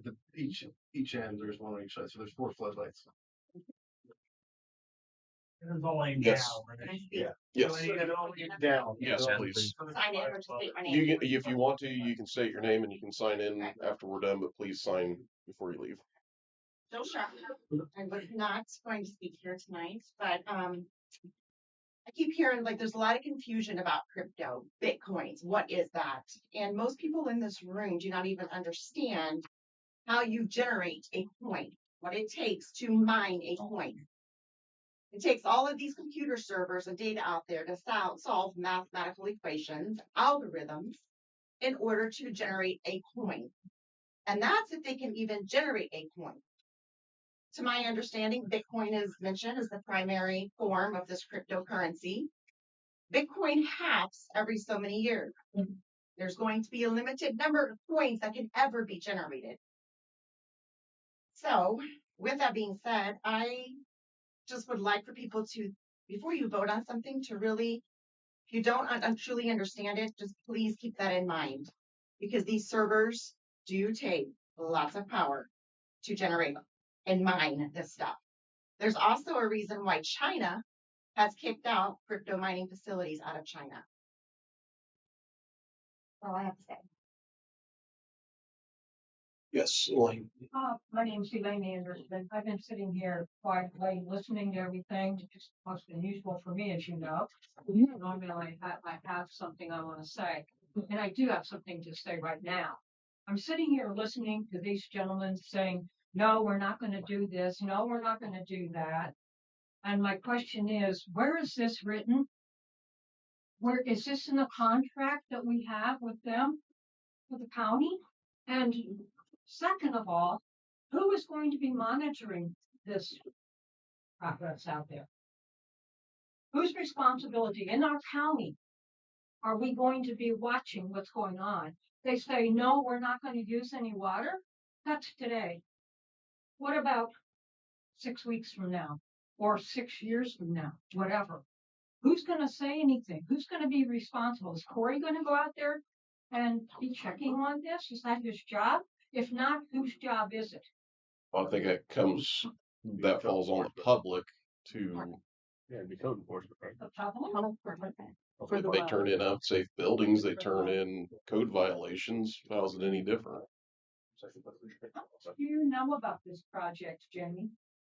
You can't get on your property, how you gonna know? Can you explain the variance? What the variance is actually for again? I don't quite understand. So it's to allow a data center to operate in an A1. Basically, it's not allowed in agricultural zoned land to run a data center, so they have to get a variance. You would have to, I think, out at the base that was It's commercial already. Yeah, it was commercial. B3. Right. So it's specifically about data centers. So like, it's not because they're using so much power or because the building's so big or it's on the wrong side of the lot or anything like that. It's just because it's a data center. Yes, and unfortunately, correct me if I'm wrong, but we don't really have a lot in our ordinance about data centers. Right. They're limited to commercial, so B2 and B3 districts, so and then industrial 1 districts. We just formed the committee last month to start drafting a data center ordinance for the county, but we're in infancy stages at that point. Right now, our zoning ordinance restricts them to just those 2 districts I mentioned. Am I hearing that we really don't have an ordinance for that yet?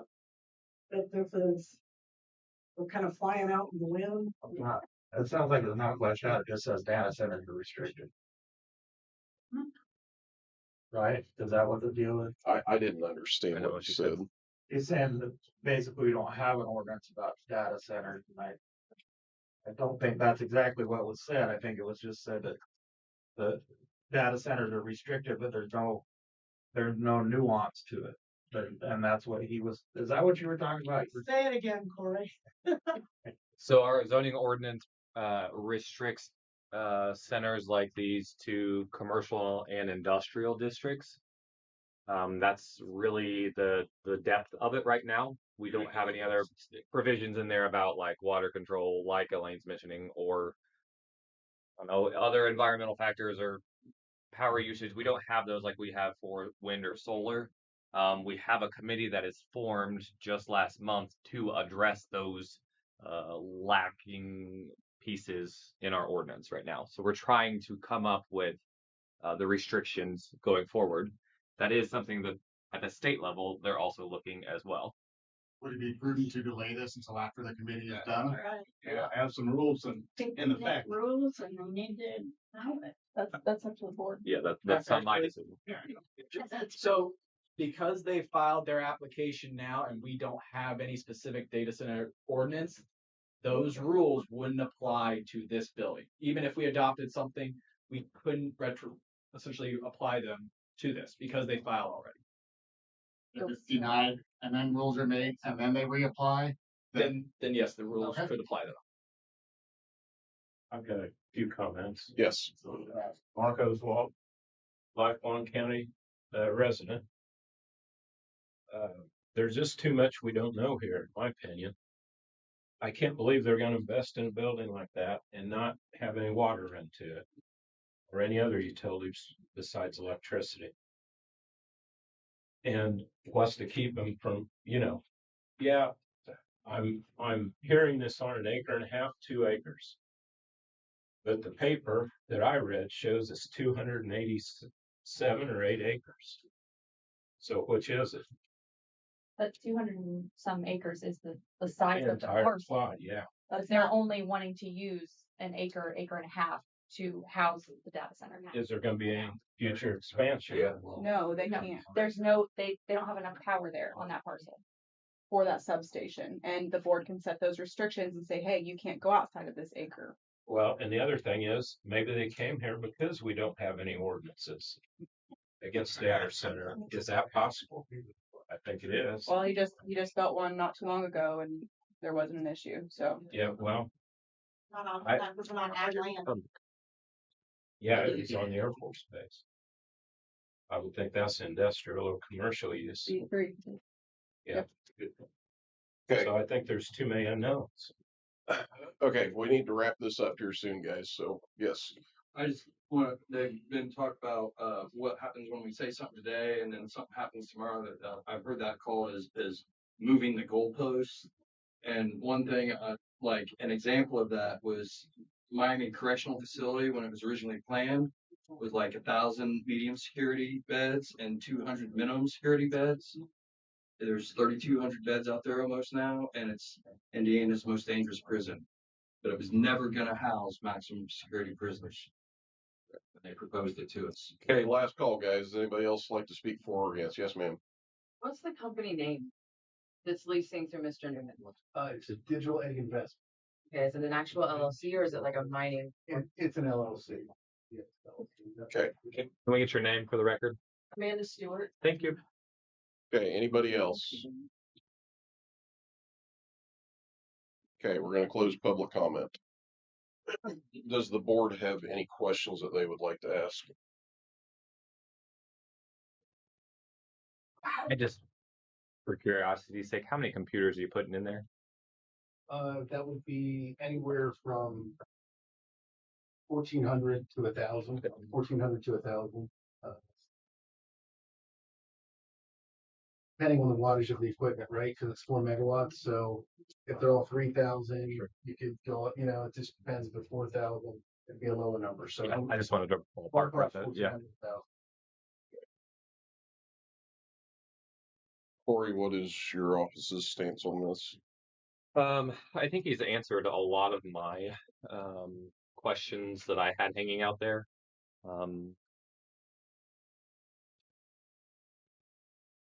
I don't have a great direction for you guys on this one. Appreciate that. Sorry. So can I kind of like summarize, clarify what I think I'm hearing just to make sure that like we are all on the same page? So the Board of Zoning Appeals is voting on the variance to let the data center operate on A1 land because that is not currently approved with our ordinance. And if this business were to go out of business or whatnot, then it cannot, like, it doesn't continue, the variance doesn't continue with that. Or they could, or another data center could come in. That part, can you answer that? It's only with the so Newman potentially yes, another one could come in, Because but stay with the parcel. because it'll stay with Newman Heritage, not DigiEgg, because they're just leasing it. And then as the board, we can put restrictions on like no use of water and the acreage limits and those things. You can hold them with commercial standards, Oh, okay. no water, parcel limitation. For our zoning ordinance, a use variance shall not follow the land. For the person. So if Newman Heritage is applying for it. if Newman Heritage doesn't own the land anymore, then if somebody else purchases the land, they'd have to come back in and get a variance to continue the use. But if he signs a lease with somebody else and still owns that land, then that could go in there. Another one could go in there. Yes. Okay, then I answered. It would still follow those specifications we put in place. Well, it's owned by an LLC, and so his ownership interest in the LLC can pass to somebody else, but the LLC entity still owns the property. Yes, What was your question, Scott? I'm sorry. I forgot.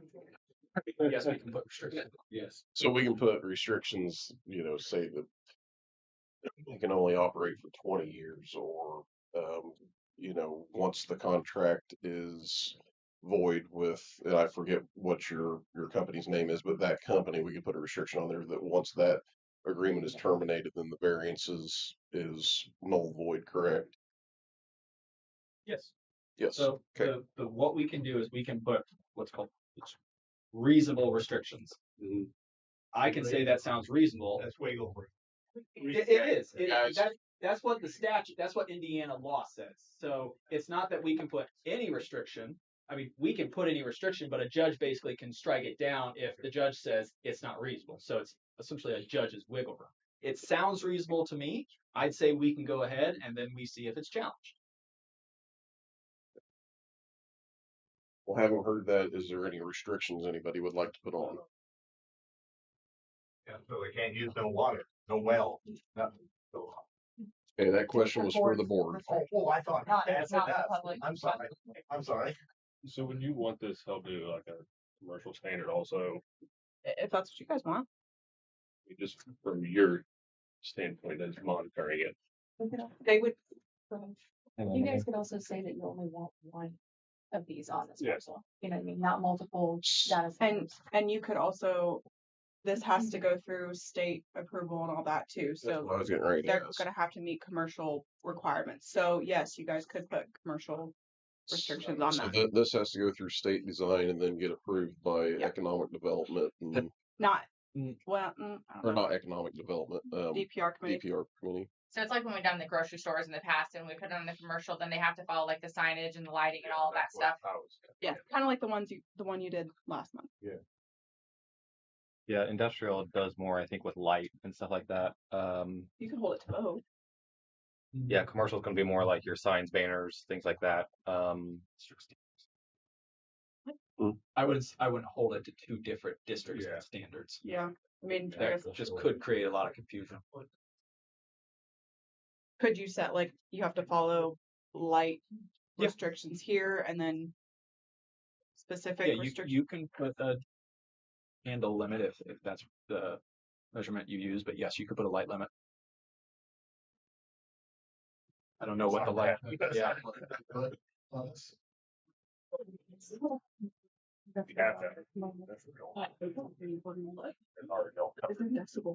Well, easy when we say it's always covered in here because it's more than nothing. We have a section in industrial for glare and heat, toxic materials, odor, vibration, and smoke, fire hazards and noise, and detonation. Light is a tricky one. I think where the provision in commercial for light. No, I think it's an industrial. I'll look for it.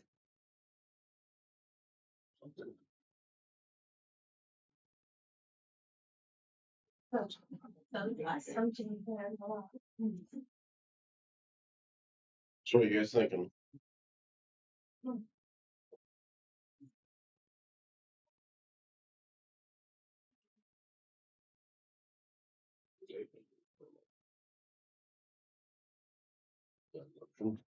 thinking out loud. Sure. Discussion. I know there is. All discussion has to be held openly, though, correct? Yes. So Grant's suggestion was to possibly table it until January. More discussion in January. More discussion in January. So there is a glare and heat under 2-14-4.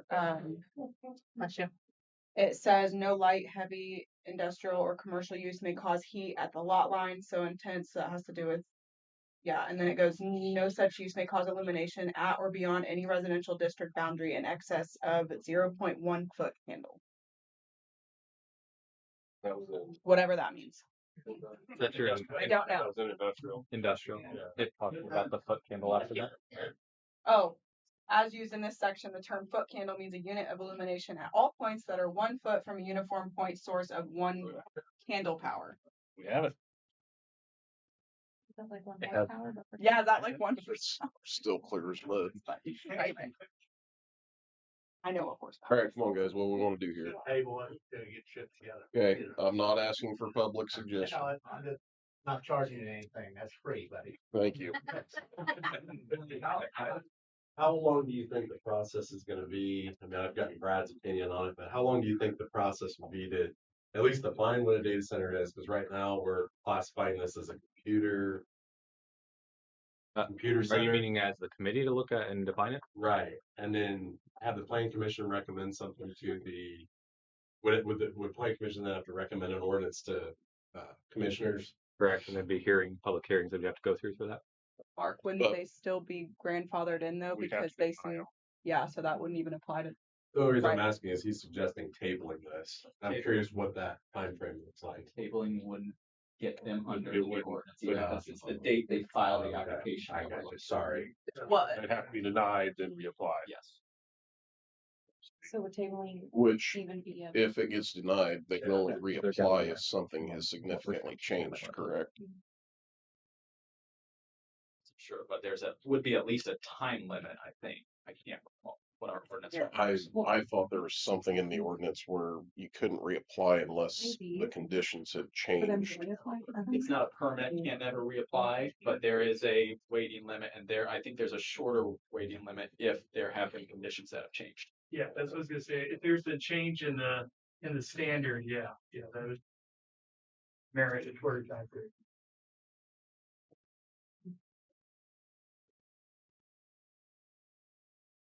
Lawyers, guys, I can't make a motion.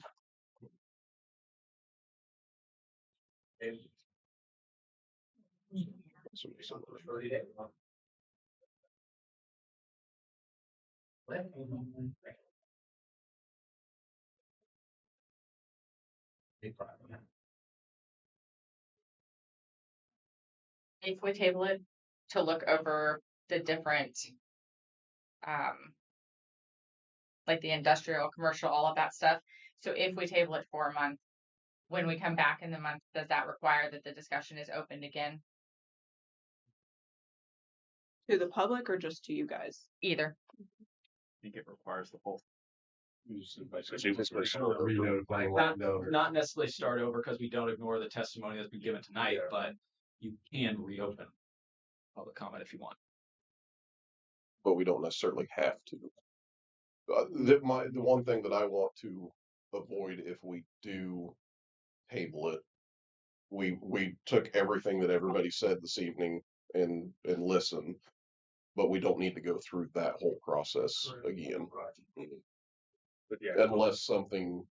A lot of information to process and. Yes. I don't think we've ever really done that. I know other planning commissions that have, or BZAs that have done things like that have usually opened it back up for further comment from the applicant or other members based on what the applicant will add. I would strongly suggest we do that. Yeah. The whole thing in general is kind of gave everybody more of an aspect of what's actually going on here. I have a comment. We've got public comment. They're trying to make. I'll throw a motion in, we table it for a month. I second. So to the January meeting. Find more information out. We've got a motion and a second. All those in favor signify by saying aye. Aye. Opposed, the same. Motion carries. All right, you guys can get your job. Okay. Hey, guys, as you're leaving, please be quiet out in the hallway. The sound echoes and it gets very disruptive in here. So. The second Wednesday of every month. Yep. Okay. Last order. Thank you all for your time. I appreciate it. Last order of business for this evening. Good. Second. I really didn't know what was going on. Guys, we still have a meeting going on.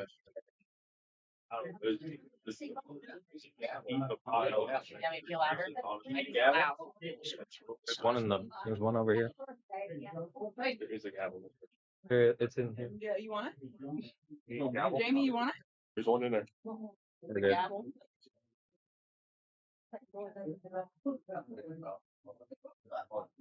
Hey. I thought about something and we don't have public comment.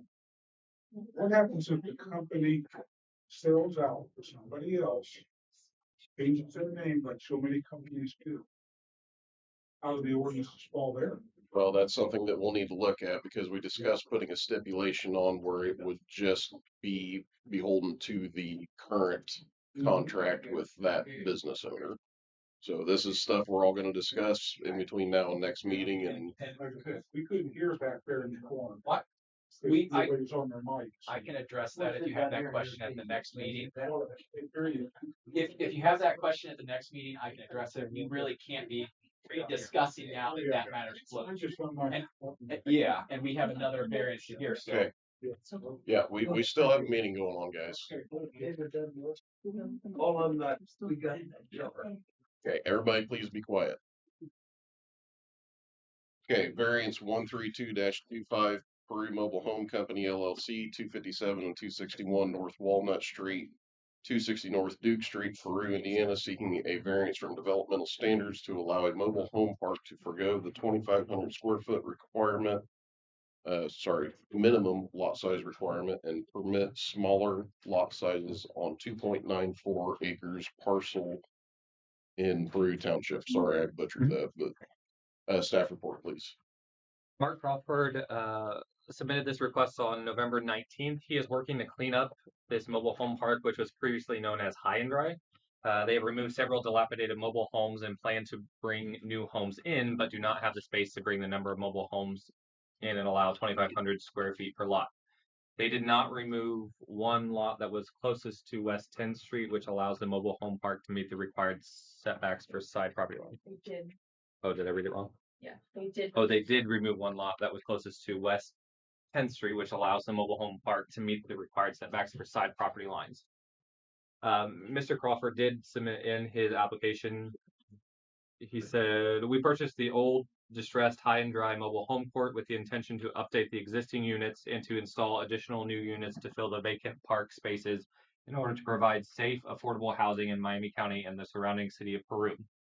The park is currently zoned as a mobile home park and licensed as a 36-space park by the State of Indiana Department of Health. After evicting the non-paying tenants on the property, it was determined that eight of the vacant mobile homes in the park were not safe for housing, and the decision was made to demolish and clear those 8 homes from the park so that we could start fresh with new manufactured homes. There are currently 4 remaining mobile homes on the property, 1 rented, 1 occupied by our on-site property manager, and 2 units needing repairs. We are requesting a variance waiver for section 3.5A, subsection 3, that requires a minimum of 2,500 square feet lot for each new home. Based on the pre-existing and current state approved 36 lot park map, the previous existence of homes on these smaller lots, and the need for additional quality, affordable housing in Peru community, we kindly ask to waive the minimum lot size requirement. We are not building or creating a new park. We are merely infilling pre-existing vacant lots with new homes that meet all state and county building code requirements. We're are also aware of multiple other parks in the county that have brought in new homes over the last several years to fill vacant spaces that have not been required to meet this minimum lot size requirement. So we feel that our request is not outside of normal practice with existing mobile home parks in the county and state. Based on meeting the minimum lot setbacks, we expect to bring in between 20 to 25 new manufactured homes to infill the vacant spaces. That would bring our total number of units to roughly 30 max, still under the number of spaces allowed by the state permit. So we do not feel the minimum lot size should be required or warranted in this instance. That would allow the parcels to be used as its highest and best use for the land and for the community in which it serves. We are working with Jason Burton with Clayton Homes of Indiana, who has been installing homes in communities all over Midwestern United States and has not seen this minimum lot size requirement enforced. He can design a full plan of placement of homes if we can give him the minimum setbacks that you will require within the existing park. What we understand currently for setbacks is 25 feet off the main roads and 10 feet between structures. It is not clear what the setback off the internal court drive within the park where the homes can be placed. We are just looking to make this park functional and beautiful again, which would be a positive thing for the community and the neighborhood that has had to deal with this rundown park for far too long. We appreciate your assistance and guidance in allowing us to bring additional affordable housing back to the community.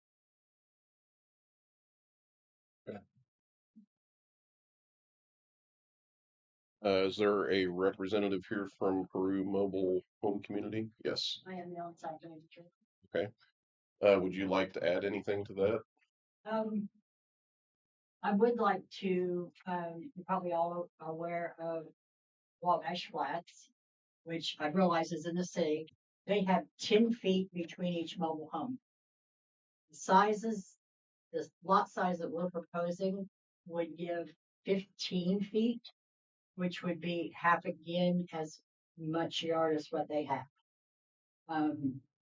That is more than what they have at Woodland Hills. It's more than what they have at Maple Lawn. I have been out and measured the distance between some of those homes, and some of them are 10 to 12 feet apart. We can go a little bit wider than that. We just don't want to only be able to put 12 homes in. That's not financially feasible. It's not going to have the number of available for affordable housing that we're looking for.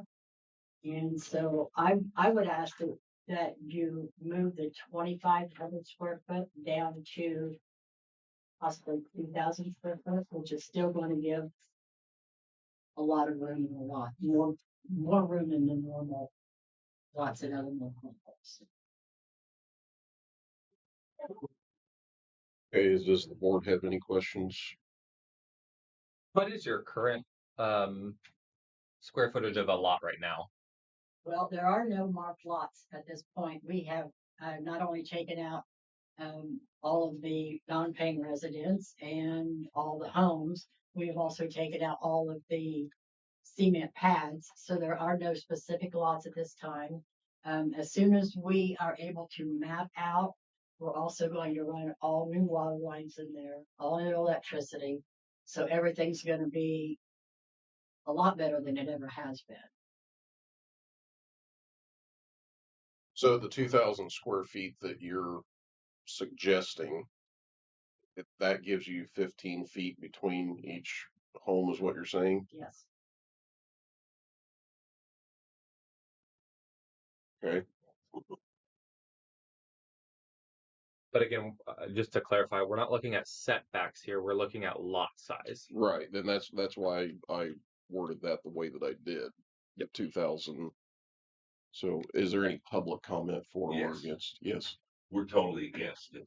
My wife and me, Gail Spillman and Jennifer Spillman, because we live directly across from the trailer park. The only thing that separates us is the road. You're trying to put 25 trailers in there. You might as well put them elbow to elbow because they will not fit. They didn't have that many in there to begin with, and it was chaos. There's no parking for all those trailers. So they come over and park on our property, throw their trash out, empty their ashtrays. We've had the cops up there 20, 30 times in the last 5, 6 years because we can't deal with it no more. We get gun threats and drug activity and everything when they put them all together. Mr. Knievel that owned it beforehand tried that. I thought Christmas was coming early when they took all them trailers out. I was under the impression they were going to put 3 or 4 mobile homes, double wides or whatever. But 25, there's no chance. If you go out and look at the lot, there's no way you get 25 in there and have a parking space or two. Company comes over, they all pour over to our side and they leave their trash. And we have dealt with this for 15 years and we are solely against it. Can I comment to that, please? Yes. Prior to us taking down the homes, and I can solely relate to what you're saying about the drug usage. We had a lot of meth heads in there. They are now all gone. You see, they park on our side. Excuse me. Okay, no. Down there, there's a horseshoe drive, and we only had units down one side of one drive. Plus, there is a lower level that's down on 10th Street or down on Duke Street that butts up against the railroad and up against 260, which is a house on the property that we also own. So there are lots down there. This also includes 257 and 261 in that mobile home count. Which are 2 separate lots. Right. Or parcels. Also, yeah, there's 2 separate parcels. There were no requirements on anybody. Nobody had to work. Nobody even had to pay rent. We kicked out people who hadn't paid rent in well over a year. We paid for their water. We paid for their sewage and had no income from that. We're going to have very strict guidelines on tenants that come in. They're not going to be allowed to have felonies. They're going to have to meet income requirements up and above what their rent is. And we want to have a clean court. They're not going to be allowed to have animals. They're not going to be allowed to grill on their property. We're going to have a separate area for that, a community area, which is an amenity that no other court in the county has. We want to make a positive change to what was there. And we know we can do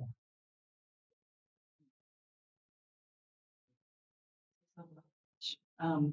Our main concern is parking. Can you please My state? name is Jennifer Spillman. Our main concern is parking. If they can put in a parking lot of some sort to solve that problem, you know, we used to tell people they could park on the other side of the street. But if there's not enough parking for 25 homes, then, you know, there's a problem. is overflow parking. There is between the lower section and the upper section of the court, there is a large parking area, and then at the Where's that? Okay, we're not sorry. There's no large parking area there at all. yes, there is. You can pull it up on the map and I can show it to you. Well, it's you've got your property card, that upper right picture you can. Oh. Yeah, that top. Yeah, up there. Right here. Yep. Right here is a large parking area. Also, there is paved area down here for overflow parking. And all those mobile homes have been removed. They're all gone.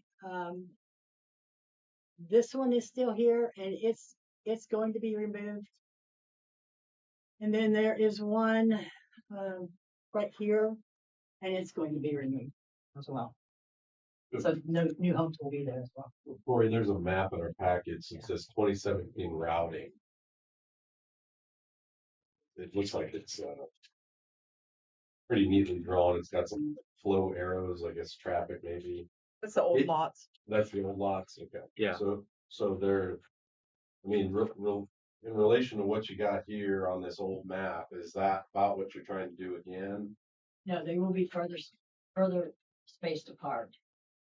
Where they're at on the one main row where you see all the homes, there were 12 lots. We're thinking there's probably only going to be 9 lots down that road on that side.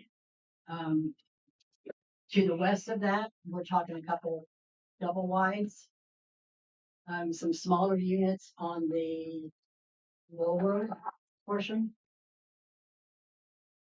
And then that number that Corey gave you is also going to include my home and the lot on 257 North Walnut. Yes. I see the lot up there. I can show you something right here. If you count all these spaces, you still can't get 25 trailers in there and have all this room, this woman says. Now, They're not all where, that buildable. excuse me, I'm talking now. Where are you going to put 25 to 50 cars in there too? One home has at least 1 car, if not 2. And then you're talking about a play area. Where are you going to put all this stuff up there? I live right across the street and we have parking spaces right here. We're taking them out. That was for the beauty shop that was right next door. My wife's aunt died.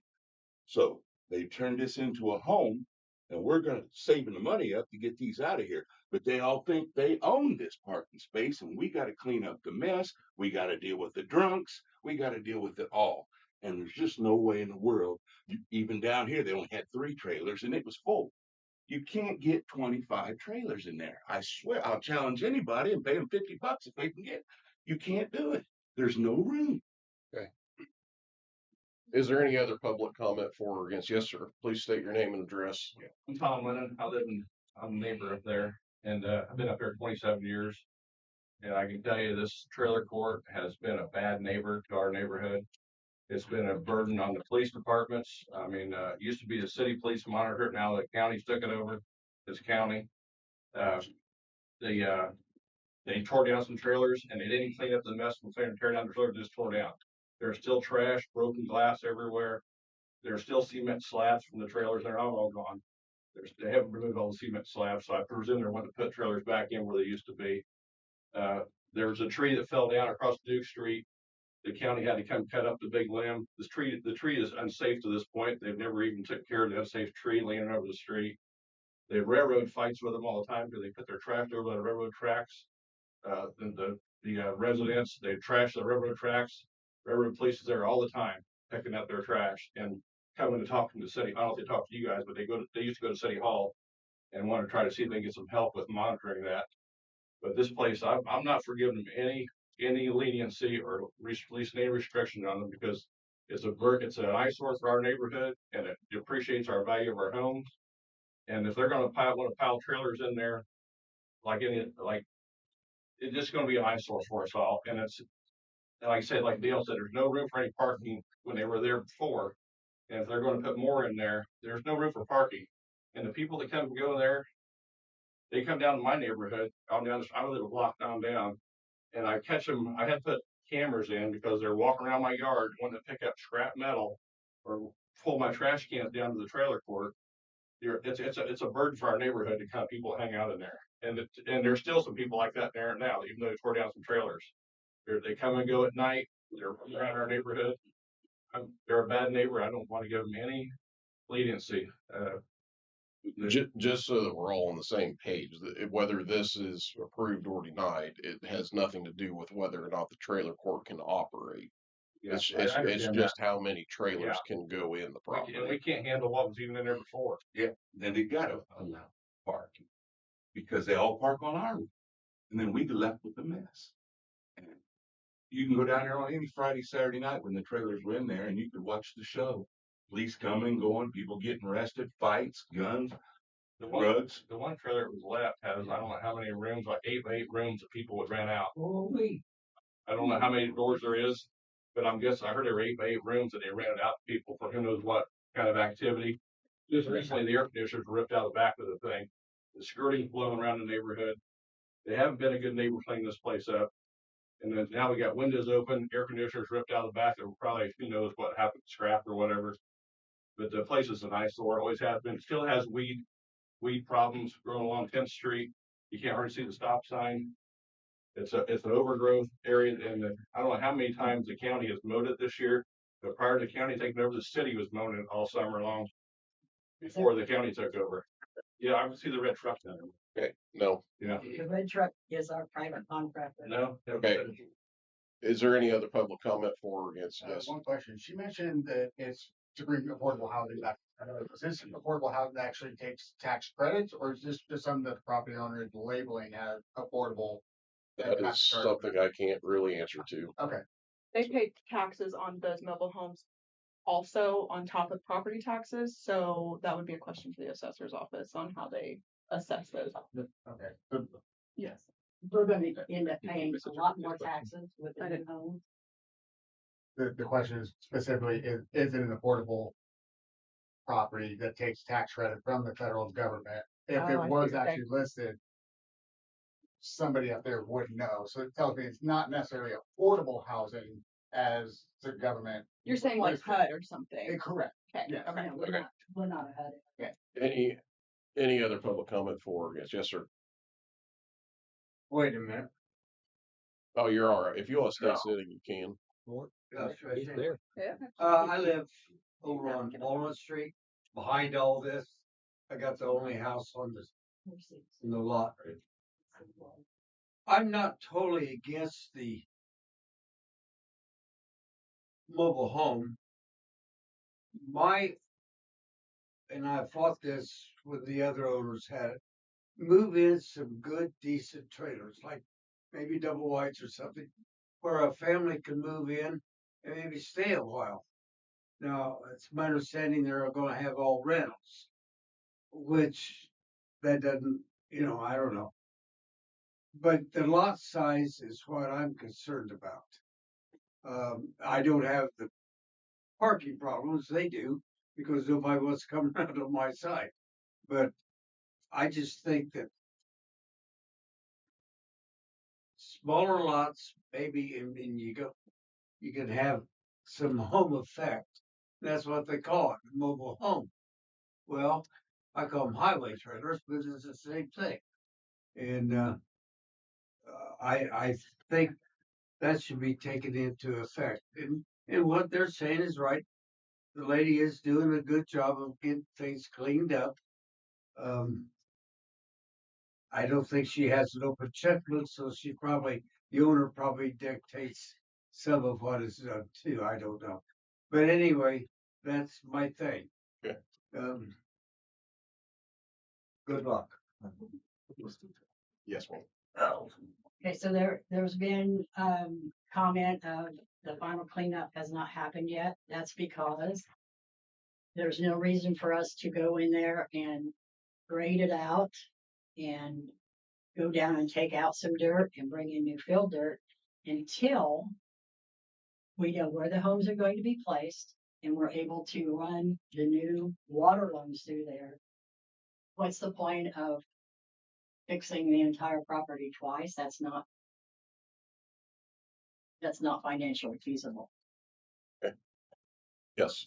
Yeah, I just want to reiterate, if you count those lot spaces and you can see them on there, there's not 25 of them there. Okay, I'm just concerned with the parking. No, I get it. We've got your point on that. You So want me to show you where all the trailers are? no, that's How okay. many parking spots per lot are you anticipating having? Well, we're required to apply 2 per lot, but it doesn't necessarily mean that they have to be right in front of their home, if I understand it correctly. I mean, it has to be on the lot. Right, but if it's like Yeah, like you can go on the side of the lot, but if it's a parking space designated over here, that's 2 parking. Does it I guess. necessarily say in front of? Is there any other public comment? Hang on, yes. I have one comment.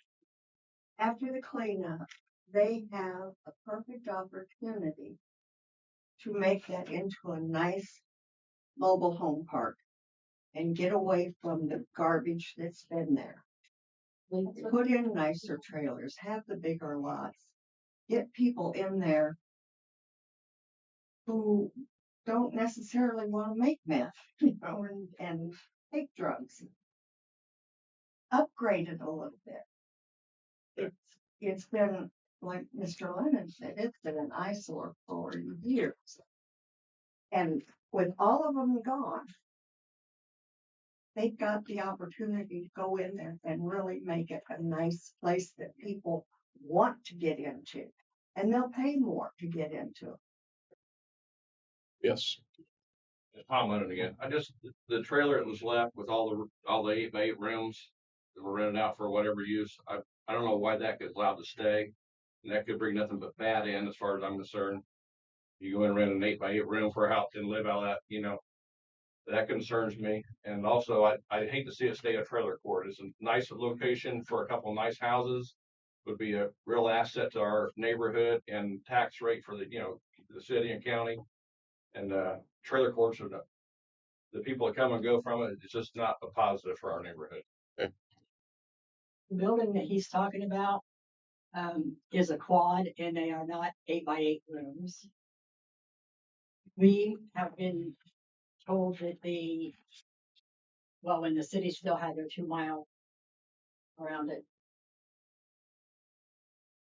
the owner was told that he had to take out the quad portion of it and make it into duplex. So that is the plan for that, is to become a duplex. Yes. It is on, it has a solid cement block foundation. It is not just blocked up and under. Let's keep the conversation about the lot size, guys. We're getting way off topic here. So if you have a comment about the lot size, Yes, be happy to hear. they brought in an efficiency. It was basically a big trailer with like 4 or 5 rooms in it. No. Okay, what does that have to do with the lot size? Well, there was no parking. Okay.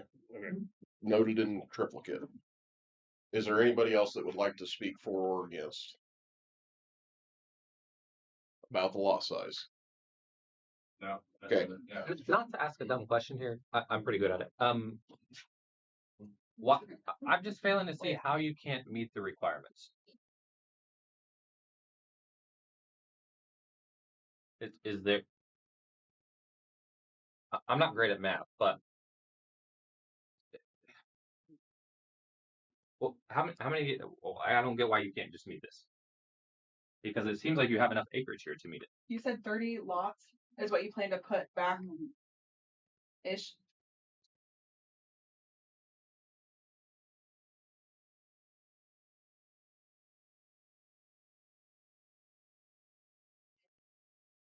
We were approved for 36 by the state.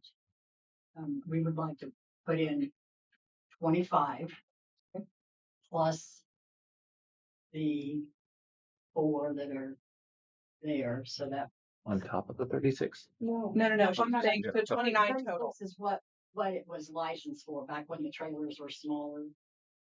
Did you just roll your eyes at me? No, I'm thinking. He does that a lot. Rolling my eyes or thinking. So you're saying at max 30, but probably 29? Yes. Okay. Last call. One more for me, and I'm done. I promise. About the lot size. Yes, it is. Okay. Can we get a map done up that's showing how these homes are going to be placed, the lot sizes of this thing, other than thinking taking somebody's word for it, they got room for 30 trailers or whatever. We've finished got map a rough from architect They'll map. They'll have to submit it to the assessor's office so the assessor can go out and That everybody can look at. Yeah. See where the parking lot's at, the park's at, and all this stuff. Well, they haven't done. Yeah, you're right. Yeah, so they haven't done that yet because they don't know if they can even put this in. Right. So do you hear that answer? Yeah. So they'll have to submit it to the assessor's office and it can be viewed at the assessor's office, but they haven't done it yet because this has to be approved first. I think I would be backwards. You ought to be able to see it, how it's going to fit first before you approve. Well, I don't make the rules. Yes. And we put stipulations on it. Reasonable stipulations. Like let all our tenants know that our house is not a parking lot. Well, that's a completely separate matter, unfortunately. But I talked with the local police, I talked to the sheriff's department, and they tell me, just call the record and have it done. Well, that's your only course of action. We can say don't park there all we want and they're not gonna. So, okay, we're closing public comment. Is there any other questions from the board? I had one more. No, you may not, sir. It's a good one too. I have no doubt. Okay, if there's no other questions from the board, is there any stipulations that the board would like to add? Corey, what's your office's? Good enough. I mean, I think it's just, I think we all pretty well. yeah. I mean, again, it goes against the intent of the zoning ordinance here of what we outlined as uniform development for a mobile home court. So, at this point, I'd be in favor of enforcing the zoning ordinance. Okay, I will go ahead and read these off. This one is slightly different. The variance will not be injurious to the public health, safety, morals, and general welfare of the community. The use and value of the area adjacent to the property included in the variance will not be affected in a substantially adverse manner. The strict application of the terms of the zoning ordinance will result in practical difficulties with the use of the property. The variance will not interfere substantially with the county's comprehensive plan.